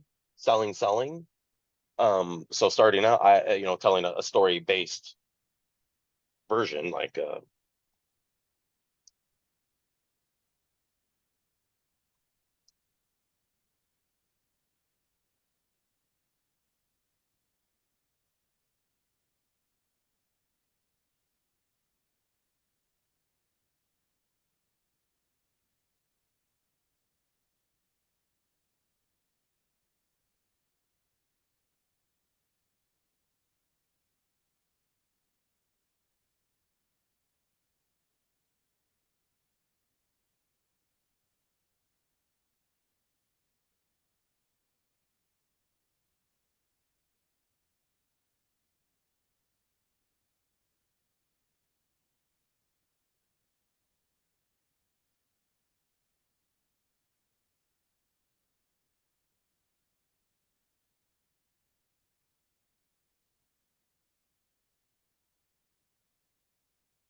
right? So getting into the story people are telling about this, and there's so many archetypal stories that you can have about this. That's why I'm, if I'm in your shoes, I'm doing what I'm doing today. I'm telling the company, hey, I need to write an ad for Backstage. I need to get people to tell stories about their sleep problems. And I want to use those sound bites with my primary copy to send into our LP. I want to be able to hit the core of this conversation, the deeper reason why most people can't easily fall and stay asleep. And if I can get these people to tell their stories, it's going to get all the people telling the same story to raise their hands about it. And then if you get the supplement into their hands, give them a week to take it, let them have that initial excitement about how it's helping them, and let them share that. So now you can create UGC VSLs. You can integrate those sound bites into canned stock type VSLs. You can use it in B-roll and stock style VSLs. You could do it in a podcast style VSL. So what is this stuff called? So I discovered Relaxium. I've been struggling with sleep since I was 9 years old. I mean, sometimes melatonin can help me fall asleep, but then I still wake up at 2, 3 o'clock in the morning. I'm up. It's like cortisol is flooding my blood, and all I feel is stress, stress, stress. Getting back to sleep isn't going to happen. And all I can think about is how I'm not going to be able to show up at work. I'm not going to be able to, do things with the family. And they're going to be like, oh, you're such a stick in the mud. When I'm like, I feel like I'm having a psychotic breakdown here, guys. Well, when I discovered Relaxium, they taught me about GABA. GABA, it turns out this is a neurotransmitter that either keeps us excited or keeps us relaxed. And if you don't have enough of certain nutrients, your GABA neurotransmitter, it's going like this. That means you can't relax. You can do anything you want. You can meditate. You can drink some tea, some chamomile tea. You can take some melatonin, but it's not going to relax your nervous system. It might conk you out. It might keep you asleep for a little while, but then you're going to wake up like me, more stressed out. And over time, this becomes really traumatic. So Relaxium deals with the GABA problem at its core, right? So if you have somebody, an authority, a UGC or a doctor that you hire from Dr. Blaine Schilling, he's a doctor on Backstage. I've worked with him in a few different things, and he performs like crazy on camera. He's gotten me 7 times plus ROAS. So, what would Dr. Blaine Schilling, who charges peanuts, I keep on trying to get him to charge a lot more money. He doesn't understand the value he brings. So now you have a doctor talking about this problem instead of just some average Joe doing a podcast style VSL. Can you see all the different ways you could very easily load them up with lots of different content rather than just writing the same kind of typical direct response VSL? Oh, for sure. And that's not. They've actually got a lot of testimonials on video, and like Dan Marino is one of their spokespersons, and they do have a doctor behind them as well.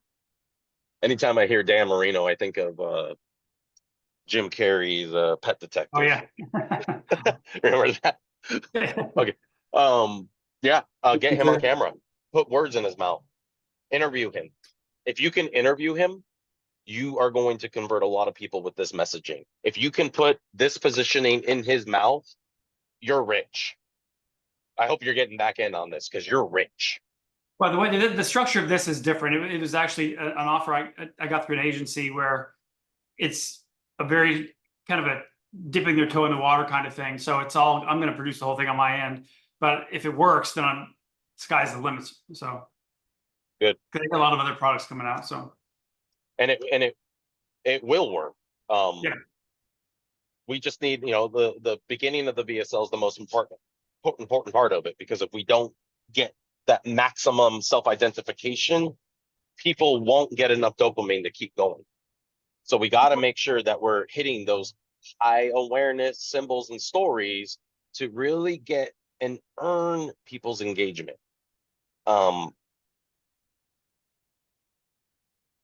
Yeah. That makes sense. Sleep is such a high emotional problem. You do not need to build up to it. Meet it right at the peak of where they are, right at the peak of their awareness for what this sleep problem has done to my life, or everything that I've tried and I'm still here. I still can't sleep. I tried melatonin. I tried Lunesta. I tried Ambien. I tried, all these symbols, and none of them worked. If anything, they made it worse. Right? So hit that high peak of awareness and you are going to convert way more people. Does that help? Yeah, very much. I mean, the thing I'm struggling with on these shorter VSLs is I'm used to writing long VSLs, and trying to condense everything into 15, 20 minutes has been difficult for me. So Yeah, you don't even need to take that long. I mean, I write a lot of longer form VSLs, but it's typically the 1 to 3, maybe 1 to 5 minute pieces that do the majority of converting. yeah, Just like the piece I showed you on my cap cut when we started. Those convert. They're easy to make, they're fast. There is a high testability factor out of them because there's so many openings that you can easily mix or post produce. So the ability to have lots of different UX is going to load the agency up with an embarrassment of creative riches to test. And it's going to make you look like a superstar. It's going to make them look like a superstar. They're going to need you. Yeah, because we don't need to have this isn't really even a long form conversation. I mean, a 15-page VSL is short. But but it's yeah, just I the mean, lead right here. Yeah, so yeah, so you got your opening lines. So the first 5-10 seconds, you need to have 10-20 versions of that. And then your lead. When we get to denote a lead, let's say it's here. Like I denote that's what my lead is, and here's where they're all going to join. We choose that. And we can choose how to do it in the post-production. If we get a lot of different clips, a lot of different content, we can piece together different presentations, different VSLs, different commercials easily. Rather than just being dependent on one canned piece. So when you go back to this, work on some leads first that really hit the high awareness symbols and stories. Like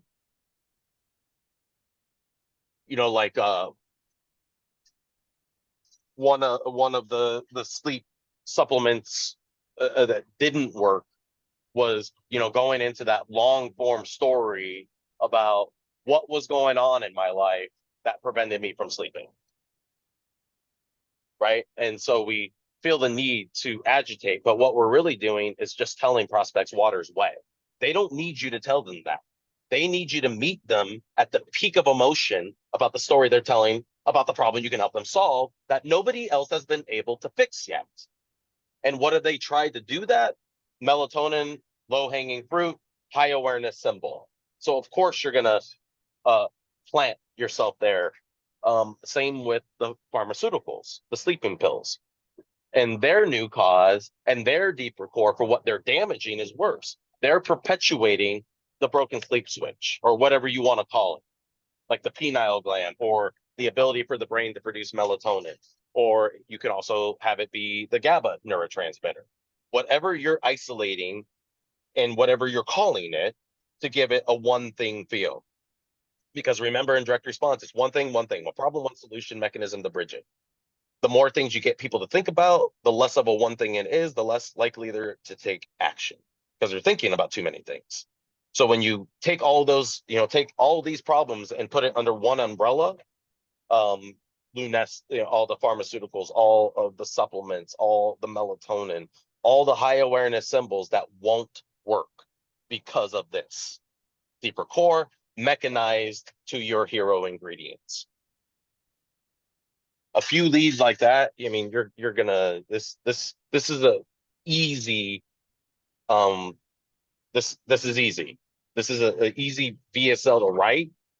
The conversation has very apparent high awareness symbols And then you can sprinkle in as much market specificity, solution specificity as you want, adding that sophistication. Sophistication being just higher levels of specificity or awareness. Yeah, it's good. Good stuff.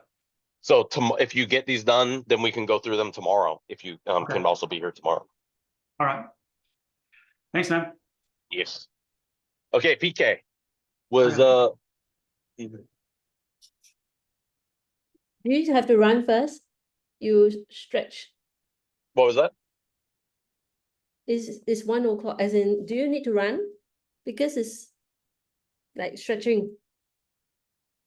Oh, No, I'm just checking the I time. actually had a write with you one-on-one call at an hour ago, and while we were on this, oh, so sorry, man. Something came up, so we ended up. I actually have somebody else right now, but they can wait. I'm not done. Okay, just a quick one then. Thanks, Randy. Bye. Okay, I think my biggest struggle when I'm writing is really like putting everything together. It doesn't flow, like, you know, It like doesn't you can feel. just, it doesn't flow. I can't flow it. Like I sit and then I have all the elements, I have storyboard, but you know, it's like just doesn't feel like I can just rattle off. I want to be at the stage whereby it's like just rattling off, you know, line by line. But this thing took me like freaking long. And it I just want keeps to know getting how you, easy. You know, how you do PK, it. Yeah. I put my Yeah. reps in every day. I'm Okay. 19 years in this business, and I put hours of writing reps in every day. I write more than most junior copywriters that should be writing the most copy because they need to get the most reps. I function like that on a daily basis because I'm obsessed with being relevant. And we're always one step away from irrelevance. So if I'm not confidently seeing 6 to 9 months ahead in every market that I'm writing in, I'm irrelevant. And I don't sit well with that. I want to be the best. And not just in terms of making money or being a hot shot, but helping the most people. That's my metric. And I've helped a lot of people. I've also sold people shit in the beginning of my career, the first 5 years of my career. I would write for anything because I was such a arrogant little prick. I can sell anything. What is that? No problem. Does it work? Don't care. And I lost myself. I lost my character, my integrity, because I got caught up in this whole direct response culture. And then I was like, hold on here. Hold on. This doesn't feel good. So when I started coming from a place of advocating, the writing started to becoming easier because I wasn't convincing myself to convince people of something. Now I'm sharing. Now I'm giving you the opportunity to connect. And it made the whole writing experience, the daily writing experience, feel good, feel healthy, feel supportive of who I really am in this world, how I want to demonstrate my gifts, my genius to help the greater good, not just get rich. Because if I just get rich and yet everything around me is falling apart, that ain't rich. That's just being insulated, having a moat around all the devastation around you. I would rather be in the devastation. I'd rather be on the front lines than being behind a moat. I want to be able, and that's what people do. They isolate themselves with money. They lie and isolate themselves with money. They make enough money to easily pay off their FTC fines so that they don't care about compliance. They don't care about truth. We do. So when you know that, and you know you're having struggles with the flow of things, connect back to the essence. Connect back to the essence of what this is, how it works, why it works, who needs it, the story they're telling. And while it's not a perfect supplement by any stretch of the imagination, If you give people the application they need, you're gonna help placebo them into better results. Mm. Placebo is the damnation of double-blind human studies. The ability for our own confirmation bias to influence the results of something is something you cannot remove.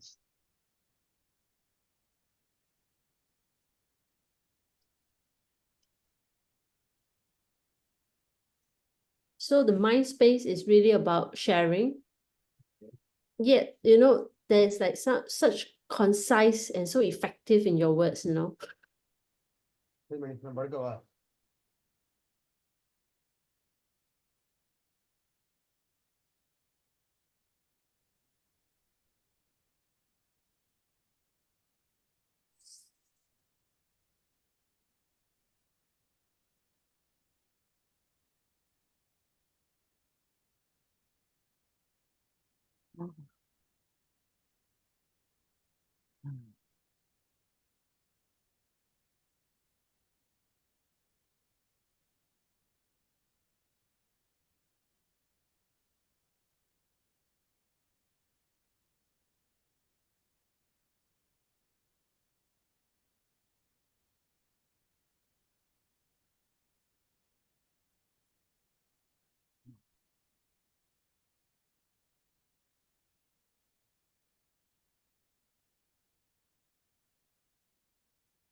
Manny, that is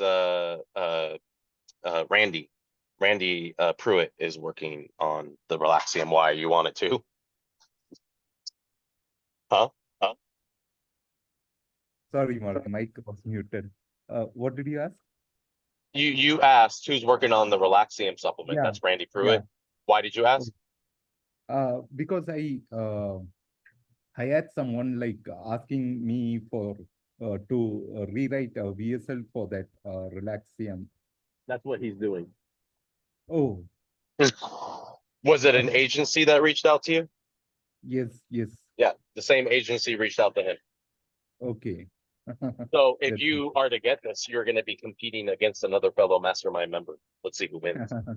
Get it, get it, get it, Okay. get it. I'll help you both. Okay.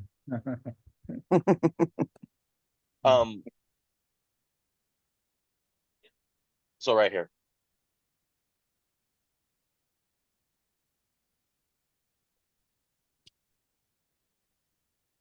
So here I asked, does Ozempic degrade type 1 collagen? There is no direct evidence, blah, blah, blah. So what do you need to do? Do you look at that and you're like, oh, well, I guess that means it doesn't happen. No, ask a better question. And do your 80% so you know what better question to ask. Wow.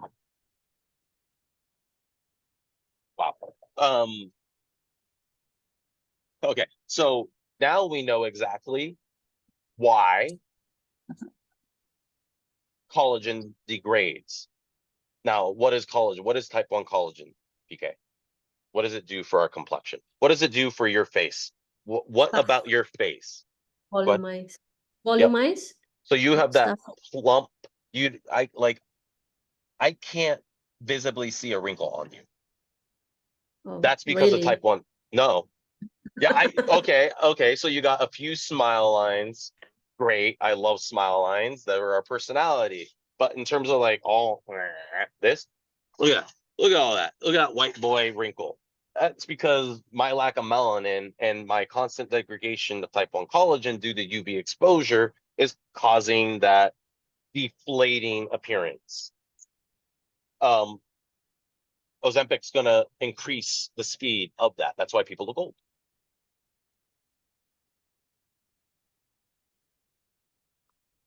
Oops, where are we? Where's your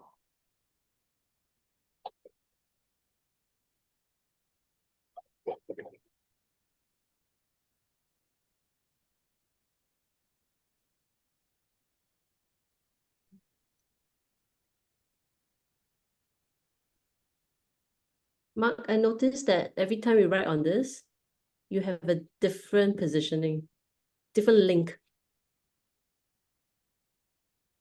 That's me. I'm talking. so what? Yeah, it's what I thought.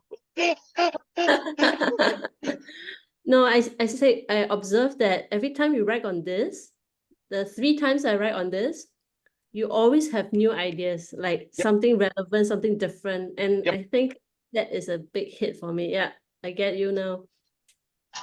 So one of the God, I mean, just most miraculous things in my life is not being attached, or my career is not being attached to anything I write or anything I think. Like, I call bullshit on myself every day. Wait, why did you think that? That's bullshit. Don't need to worry about that anymore. There's so many rules that are just total bullshit. So I don't pay attention to them anymore. But the biggest one, not being attached, that the idea of like being a Buddhist with my copy, the practicing the art of unattachment, then when it works, it's like, great, that feels good. When it doesn't, we'll figure it out. It doesn't devastate me anymore because I know we have so many different ways of approaching it. So what you just acknowledged is what I like doing on a daily basis.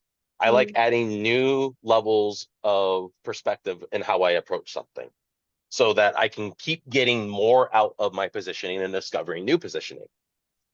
Even micro positioning within a positioning that allows me to get a specific archetype to raise their hand that can be very scalable. So not only am I scaling the new and late adopters in a universal way, but I'm really honing in on this one conversation for these very specific people that I think is a big enough audience, still small, but a big enough audience that I'm going to be able to have sustainable scalability there. So I constantly think that way. Awesome. I think it's very liberating to have that mindset. It's like there's no right answer. I'll tell you why I did that too, because when nothing, I think I mentioned this, when something didn't work, it would devastate me for a month. It would devastate me for longer. I still feel trauma from bombs that I've written. I was so intertwined with what I do, my ego couldn't handle it. My ego couldn't handle failure. And because my ego couldn't handle failure, I was never able to adjust and fix it. And now that I can feel bad about something not working, but I don't take it personally. It's not a reflection of me, my talent, my ability, or none of it. It used to be. It used to be, and I used to play tennis the same way. That if I wasn't playing better than I played yesterday, like, God, I'm spraying my forehands everywhere. What the fuck is wrong with me? I would get so pissed. I'd freaking fling that racket, boom, boom, boom, boom, smash the shit out of it. It was that racket's fault, not mine. But I was so devastated And then when I backed off of that and gave myself room, I would actually aim to miss when when I got on the court. So let's say I'm, warming up for a singles match. When I do my serve, I'm like, I'll get my motion and boom, and just relax it. A very relaxed swing, no racket head speed, and I'm purposely hitting it long. Like I'm hitting it past the baseline. So nowhere near the service box. And then I bring it in. So instead of trying to hit it perfectly, a perfect serve, the very first swing of the racket, I just blip, blip, blip. And now I'm relaxed, and now I'm getting into my genius. Another thing that I did to distract myself, and it ended up being something that I taught tennis players, especially youths, junior tennis players, how to hit with your non-dominant hand. So I'm right-handed, but I'm actually ambidextrous. So I started out with a left-handed forehand. I ended up with a right and then a two-handed backhand. That was kind of a 1.5 backhand, kind of like a Bjorn Borg, an unfinished backhand, that two-handed backhand. Playing with my non-dominant side, it put me into a relaxed meditative state. Like I would shut up. You wouldn't hear me because I was so focused on, and I wouldn't do, like a big swing. It was just straight to the straight contact point, contact point, contact point, contact point, move back, contact point, move back, contact point, move back, contact point, move back. All of a sudden, I'm wailing left-handed forehands without any effort. And then I go back to the service line to dink ball with my dominant hand. Contact point, contact point, contact point, contact point, move back, contact point, move back, contact point, move back, contact point, move back, contact point. So then I get more of my swing, but the contact point stays the same. And now I'm in the zone. When an athlete says I'm in the zone, they're in the zone, they can't make a mistake. I get myself there. I knew how to get myself into the zone instead of walking onto the court. And if I missed, I was pissed, I was stressed, and my game fell apart. Same with writing. So when you're talking about flow, what you're doing is you're putting pressure on yourself to write something perfect. And 10 years from now, you're still not going to write something perfect. I'm 19 years in this business. I've never written anything perfectly, not even close. And you know what? I still made over a couple $1 billion for people.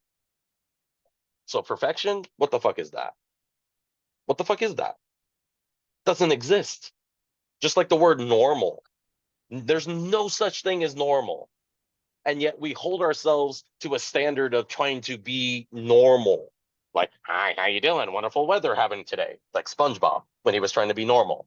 If you haven't seen the normal SpongeBob episode where he loses his porous holes and smooths out and prints his Krabby Patties rather than making them, that's how people are. They try to aspire to this normal, and it doesn't exist. Except on your washing machine cycle. Jesus.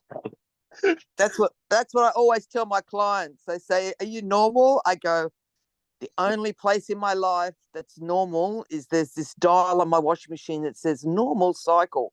That's it. That's no other place on. That's nowhere else."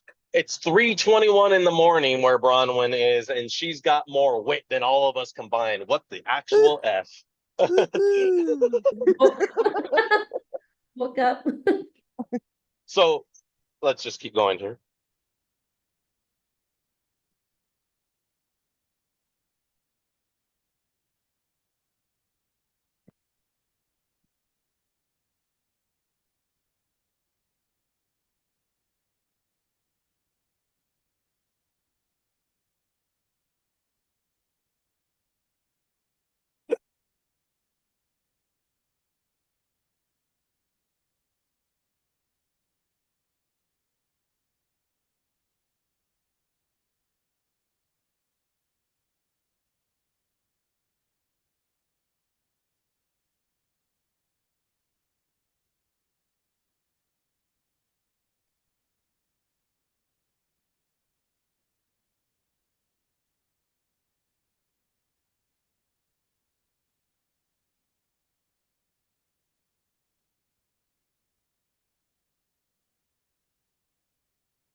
That's what she said.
So there's an ad.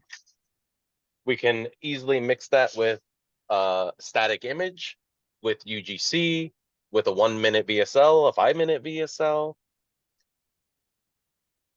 We take this.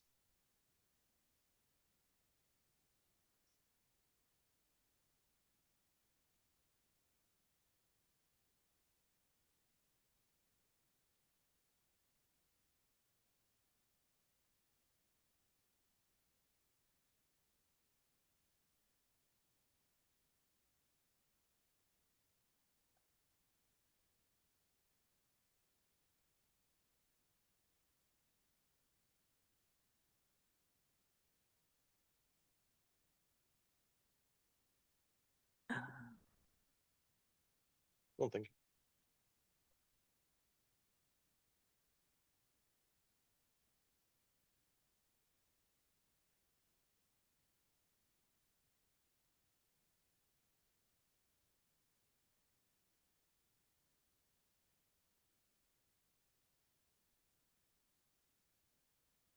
So can you see how this is saying the same thing in a different way and has the opportunity, the ability, the possibility to get people to raise their hands in a completely different way using the exact same language and positioning. So in terms of how hard is this? How hard did that look for me? Too easy. But I've done my 80%. I am obsessed with it.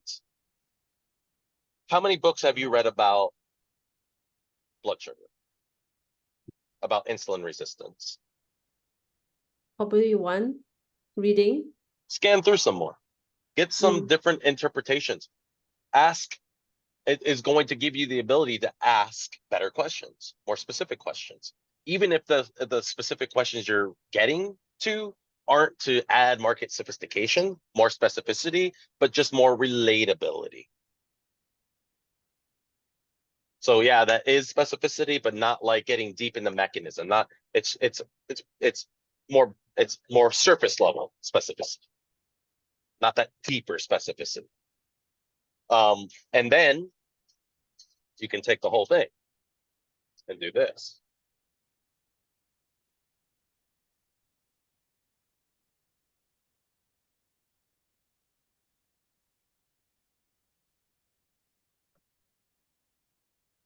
Now, I could have given it a lot more instruction in that prompt. I could tell it what grade level I want, what mechanism to focus on, how to new cause people, how to get the most out of this positioning. I didn't do that. So this may not be great, but just at first blush, let's just take it over here.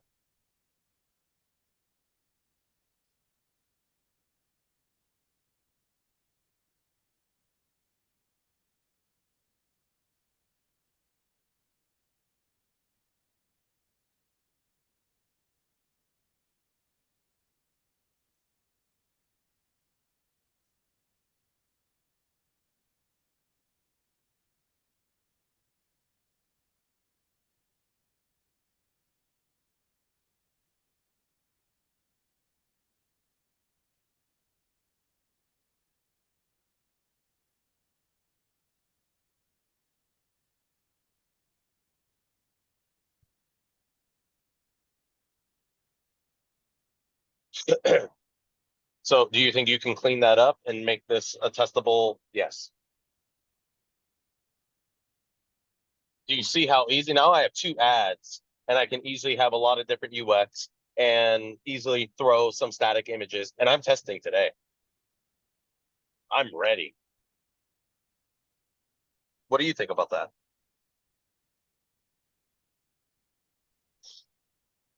Can be done. Does that help you feel more hopeful? Does it help you Yeah. see how little pressure you actually need to put on yourself? I think it's the mindset when I start to write. It's all Like- mindset. When you expect perfection out of yourself, you're not going to be able to write. You're not going to be able to advocate for people. But when you choose to show up to advocate for people and share with them all that you have 80%ed, it has a completely different energy. And that's where I'm coming from. That's how I tap into the essence of it and let it come through. I did not intellectually think about that while writing. I'm tapping into an essence and I'm letting it channel through me. Okay. Bronwyn, you're first tomorrow. And in fact, how close are you? Have you organized your LP into exactly what you want without any other copy in that doc? No. Do that. We're going to finish it tomorrow. Tomorrow is Friday. By next week, you could be running ads. Yeah. So could you just explain to me what I'm supposed to do? Tell me again. Organize my LP. What's that mean?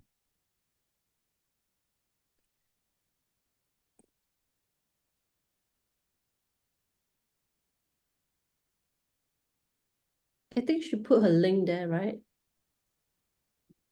I just took an extract out of stuff to to work on today because I didn't want to take up a lot of time. So here you got your first two sections. So we need to flush out the offer, what's in the box. So put that in there. I did give you that. Yep. We'll just put it exactly here. Yep. I did do that. Where?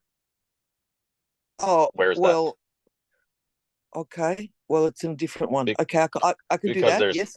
tons here. Yeah. So do that. And then add the section so you have the copy for Yep. families, for gatherings. If you want to add corporate, you can do that as well. Right. But this is focusing on the couples aspect. Yep. And then we can have an LP, a top of real estate that focuses more on the family gatherings or the friendship gatherings Yep. or the couple gatherings. Yep. So we just need to get this piece done. We need to get you testing, and then Yep. we can add to it. We can test against it, but we Right. have to have a foundation to start from. So Yep. just get these few sections, ending it with FAQ. So this is it right here. Yep. This is all that's going to be on your LP. Okay. Now, okay, yes, this as well. This is good. This is the about you. This is your why. Okay, Yep. so those sections, all you need to do is finish out this section. If it's done, copy and paste it. Testies, I will. copy and I paste them. did. FAQs, Yep. copy and paste them. We'll finish it tomorrow and we'll get you designing. Thank you, Mark. Yes. All right, you guys got questions? What did we discover today? The perfection is the enemy of flow. It doesn't exist. And yes, it I married inhibits flow. someone. I married someone once, and it existed in his head. How'd that work out for him? It was. I had to work out for me. That was the thing. Yeah. So yeah, I said when I married him, I said to everyone he's Mr. Right, but I didn't realize he was Mr. Always Right. Yeah, Mr. Always Right. You know. Well, It's I'll tell like- you what, I have a desire, like a dream to be a stand-up comedian, but you might be better than me. What Oh, the fuck? Fuck yeah. But that's you a, should that's- do a, there's know, a you real should there- do a- yeah, there's a real market for a 65-year-old stand-up comic that wants to take the piss out of their own life. There's lots of that, this midlife crisis, yeah. But that's right. I did. I married someone. I said to everyone, I found Mr. Right. Then I thought, yeah, Mr. Always Right. Now what have I got to do with him? Yeah. But anyway, 24 years later, he was still Mr. Right. But you know, he did everything he possibly could to make me look miss wrong. But it's okay. It's good. Got two lovely kids out of it. You met Jessica at the interview. She's pretty good, isn't she? Yes, fantastic. And we love each other. So he did two things right. That's about it. Yeah. Yeah. He told her from the age of 8, don't be like your mother. Don't be like your Oh. mother. Don't dress like your mother. Don't talk Them like your fighting mother. words. Yeah, it's what, but he didn't tell me he was telling her that. But then he pissed off for 13 years. And so in those 13 years, my daughter discovered I'm just like my mother. And I really like it. And then you saw this interview between me and my daughter. It's like, we like each other. Yeah. Fuck that- you, man. Fuck that was- you, man. that- That's it. I- We like each other. I gotta actually say, I thought it was like a facade at first in the first minute or so. Oh, And really? then I realized very quickly, no, this is how you guys actually are together, yeah, and probably subdued. And I was we just like, were. and that's why I said what I said during the call about you guys and about Australia, because it's just sticks out like a sore thumb, as they say. Dog's balls, we say. That's straight. Sticks out like dog's balls. Hey, Americans, where do you go to find good people like we used to be in the 80s? Go to Australia. Well, Or thank you, anywhere Mark. else but America. Anyway, Yeah. all right. Thank I do gotta you. go. I'm gonna see you guys in the morning, same bat time, same bat channel. Yeah. Thanks, Thanks, everyone. Mark. Thanks, Good Thanks, night, guys. everyone. Later. Yes, bye. Later. Thanks for listening to my sorry tale of a mismatched marriage. Just But you brilliant. gotta laugh about it. You gotta laugh. You gotta Yes. laugh. Later, guys.